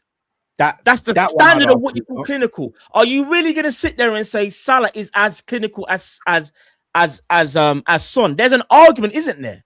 That's what I'm saying. So why can't I say no? I don't even think that's an argument, man. I think everybody knows. Hold on. So is people just want to see? Hold on, wait. So high numbers and run with arguments, bro. I can't be bothered. Is Robin as clinical as Son? I'm asking a question, Matt. You keep on taking it like Robin is not as clinical as Son, but when I used Kane as an example, people didn't like it. I'm now using Son as an example. Is that cool? I never said it, bro. You're not even hearing you're just flipping off when I say a name, bro. Is Robin more clinical than Son? No. Okay, so it's the same as Salah then, right? Is Son more clinical than Salah, Cal? Yes, I've said. Would you consider Son as the standard as when you say clinical for winger? Him and Neymar are probably the most clinical wingers I've seen in my life. Does Salah match those two? No, doesn't mean. So is there an argument to say Salah's not clinical? Yes or no? No. If he doesn't match those two, and those are the standard. No, because if you're basically saying unless he's as good as the top two, then he's not clinical. But bro, there's a standard that's been set. I don't understand. All right, Cal, just quickly. Hold on. Wait. No, let me ask you. Is Ekatike as good? Can Ekatike finish as good as Harry Kane? No. So he's not clinical, then is he? He hasn't hit that standard yet, has he? No. That doesn't mean he's not. Hold on. I've got you here. You haven't got me. Hold on. Listen. Robbie Fowler. Was Robbie Fowler clinical? No. You haven't answered my question. I'm answering your question now. If you let me land. Has Salah hit the standard that you just said? You just admitted now the other two are what you say clinical. Has Salah hit that standard? So if he's not in the top two, that means he's not clinical, man. No, you've literally that's my point, Matt. You can't say because he's not in the top 2 that he wasn't clinical. Someone could be more clinical than someone else. I never said that. I said, but there's an argument, though. There's an argument. It's not definitive. Is it definitive in your opinion? Is it definitive? Hold on, wait. Was Fernando Torres at Liverpool clinical in the first few years he was there? No, Cal. Was it definitive though, in your opinion? What do you mean? Was it definitive about what Neymar and Son? Neymar and Son, you would say. I've already said that Neymar and Son are more clinical. You're not letting me land my point, man. Go on, Cal. Was Fernando Torres in his first 2 years more? Would you consider him clinical? Yeah. Was he more clinical than Robbie Fowler? No. So that means he's not clinical then? I never said that. That is literally what you're saying, man. I never said that. Drifty, hold on, wait. Because there's an argument to say. Quick question. No. I'm going to ask you this one question, then I'm not going to say nothing else. Who's closer? Torres to Fowler in finishing or Salah to Son in finishing? Salah to Son. Torres couldn't touch Fowler when it comes to finishing. Don't even do this, man. You yourself said it. You yourself have said it. Fowler's the reason you wanted to finish. I'm not saying a word. I'm not saying a word. You can't do that with Fowler. I said closer, not the best. Salah is God, you know. Fowler is God. So using Fowler is kind of cheating anyway. No, because you're using God. I had to go to that stream to see where you got to. No. Wait there. You're using Fowler as the barometer, like that's the flipping the standard, yeah. You're saying Torres isn't closer to Fowler. Salah's closer to Son. That's what you're saying. Yes. Cool. We'll leave it there then. We'll leave it there. No, we'll leave it there. We'll leave it there still. We'll leave it there. Should have done that as a members video still. We'll leave it there. 2 Pixel says maybe Matt and Drift have love for players that are pretty on the eye. Robin is pretty on the eye than Salah, but I can't say he's better than Salah. I think there's an element of that. S. says Robin not 120 league goal season and not one season with 10 assists, better goal scorer and creator, where missed versus Casilla plus the miss versus Casilla and never forget. Again, Salah's had legendary misses as well, so I'm not going to do that. I'm just saying. You know what I'm going to say? One last thing. Downplaying Robin is crazy, but yeah, let's not get. It's like the people that will say. Do you know why numbers really frustrate me at times when people want to try and use it as arguments? You know, it's because Frank Lampard is the highest goal scoring midfielder that the Premier League has ever seen. And you would never compare him to a Zidane, a Gerrard, or whatever, but he scored the most goals. It really frustrates me when people want to use stats. He does get compared to Gerrard all the time. Yeah, he does. But people really want to prop people up, like, and it's jarring. Like, bro, Iniesta, I don't think has scored more than, say, I don't know, let's give an example, like 12 goals in a season. Like, never. Like, do you get what I'm saying? But like, it really jars me. Like, I understand stats. Like, don't get twisted. My whole argument, the whole premise was, I said there's an argument to say Robert might be more clinical than Salah. That was the only thing I said, you know. That's the only thing I said. And then people taking it left and then trying to catch me out and say, that's all I said. There's an argument to be had. But it is what it is. And the crazy thing is, even from a statistical level, because I don't want to go back down this, but Robin played 130 games at right wing in his career because he played a lot in other roles. People don't realize he did play more than just that. He got 146 goals and 116 assists in 320 games at right wing. People acted like his numbers were poor. Like, he just looked pretty. That seems pretty productive to me. That means his GA is the same number-wise as the games he played. He was pretty productive to me, but apparently people don't remember Robin because they haven't seen him for 10 years or whatever it's been. It's cool. Let's just move on for real, though. It's a long argument. Alex says, Henry, 360 goals, 178 assists. Mo, 245 goals, 128 assists. Who is more clinical? Mo ain't been a pure winger for years now. Let's not do this. Robin wasn't in Salah's position ever. So where's Salah been playing then? All of a sudden, he's not a winger. What is he? A centre forward? I'm not even gonna bother. I just think Baha says, I've been watching since the days of Evans and Houllier joint managers drift. Robin's just efficient gapper, cut back and strike merchant. Better not let Hassan watch this. See, I'm not going to go that far. I'm not gonna lie. With all due respect, enough respect, but I can't take that person seriously if you're saying that about Robin. You never watched the game. I'm just being honest. You never watched the game. Still, I'm not gonna entertain that. That's crazy. Barca Matt was Maradona more clinical than Pele.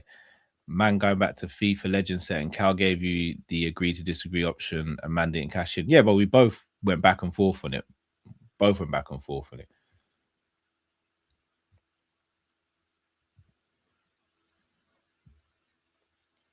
I just think Salah. This is what we love about football, though, right? It's opinions and everyone's allowed. I love Salah. He's a legend, and I don't want to disrespect him. This is what it. Do you know what it is? If Salah looked like Rafinha or Payet or Ben Arfa on the football pitch, everyone would love him. Like the fact that he's still arguing, there's still arguments between him and Hazard says it all for me. He'll never. No, but that's a completely different conversation. No, but he'll just never get his flowers. No, he never will get his flowers. Robin looks prettier on the ball than Salah, and he scores some worldies, obviously, because he's a fantastic footballer. But I'm never taking a Robin over Salah. Like never. For so many reasons. So many reasons. Never taking it. Never. Salah's clear. Hate to say he's clear. And I'll say that 10 toes down. Salah's clear of Robin. Clear. I can't afford to go back into another debate. There's no way I'm having this argument this long. Saying clear is mad. Clear is crazy. 10 toes down, man. I think he's a better goal scorer, bro. He's definitely a better goal scorer. Clear is mad. Jot says the argument of Robbo not being in Salah's position ever is mad because I don't care. Salah has more variety of goals. I don't care. He does. I saw Robin flipping centre forward for Holland sometimes. And I saw him centre forward for Bayern Munich sometimes. What are we doing here? When he scores his goal against Borussia Dortmund in the Champions League final, what position is Robin playing? Right, centre forward. Like, please, let's stop doing this nostalgia thing. It's killing football. Why can't we appreciate what we have today? We all sit here and say this is one of the hardest eras to play in. But yet, the players who are excelling in this era. No, who said that, Cal? This I is think one the of the standard hardest... of football now is on the floor, bruv. So when we're competing with Man City getting 90 odd points and getting the Champions League finals, you get a few outliers. Man City and Liverpool were definitely some outliers, and but Salah's in general, the bruv, football Salah's is the on outlier. the floor, bruv. I'm not saying nothing. Bro. Yeah, no, Salah is an outlier, but the level of football right now is about systems and tactics. It's not about talent. It's not about talent. Football in today's era is more about football now. It's not nostalgia. Football cannot. That's why theoretically, the number 10 got taken out of football. If you get what I'm trying to say, the premise. Football's about systems now. Football can't talk talent-wise. Systems, bro. Systems win games. Obviously, players, individual brilliance, but. You didn't really. Obviously, systems still played a part back in the day, but I wouldn't say it was as important. There was more creativity involved.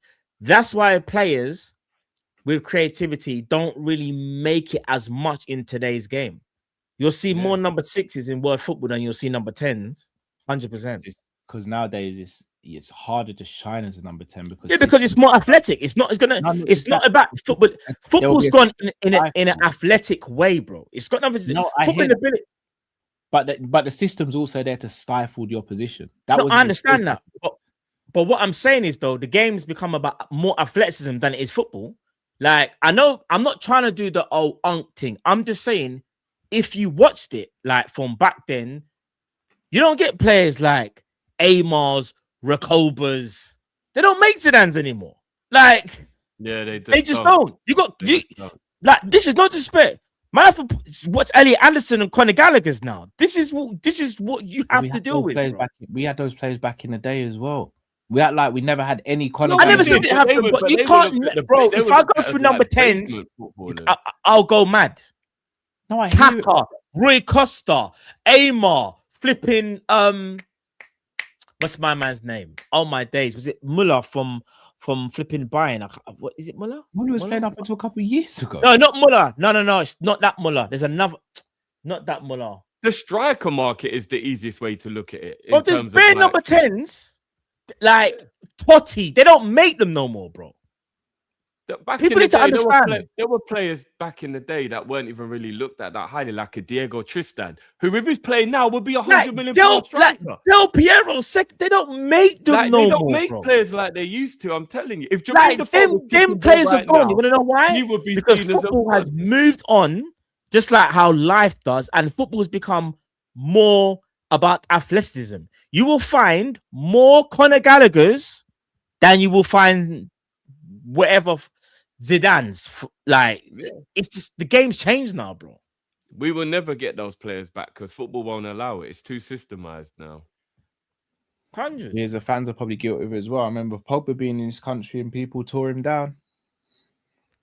Who was that guy that played for Bayern Munich though? That was cold.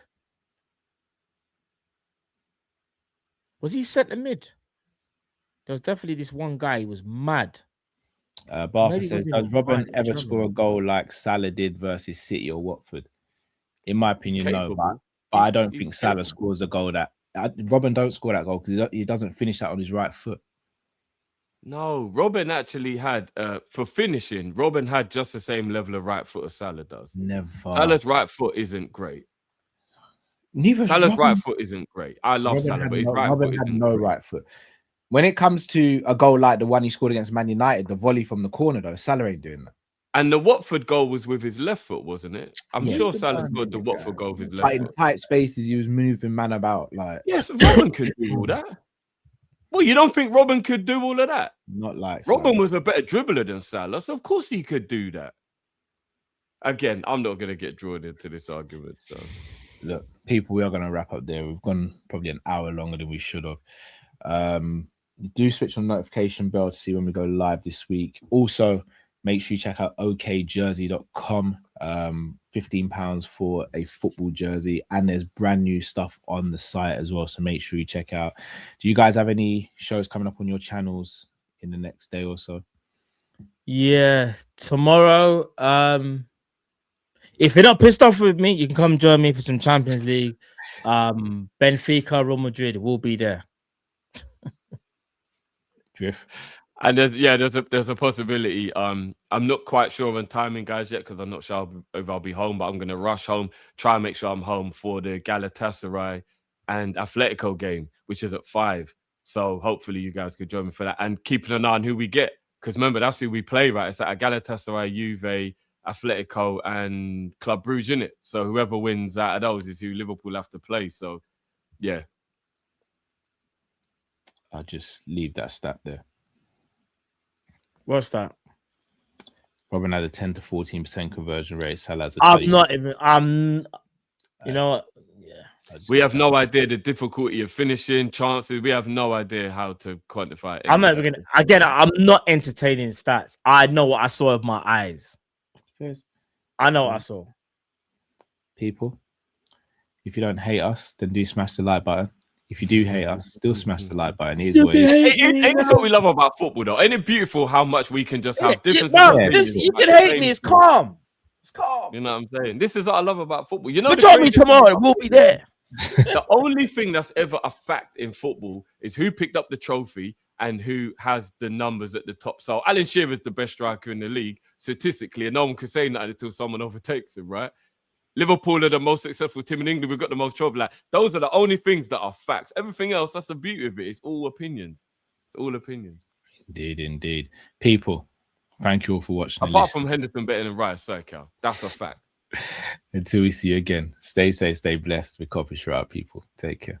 Love, people. Peace.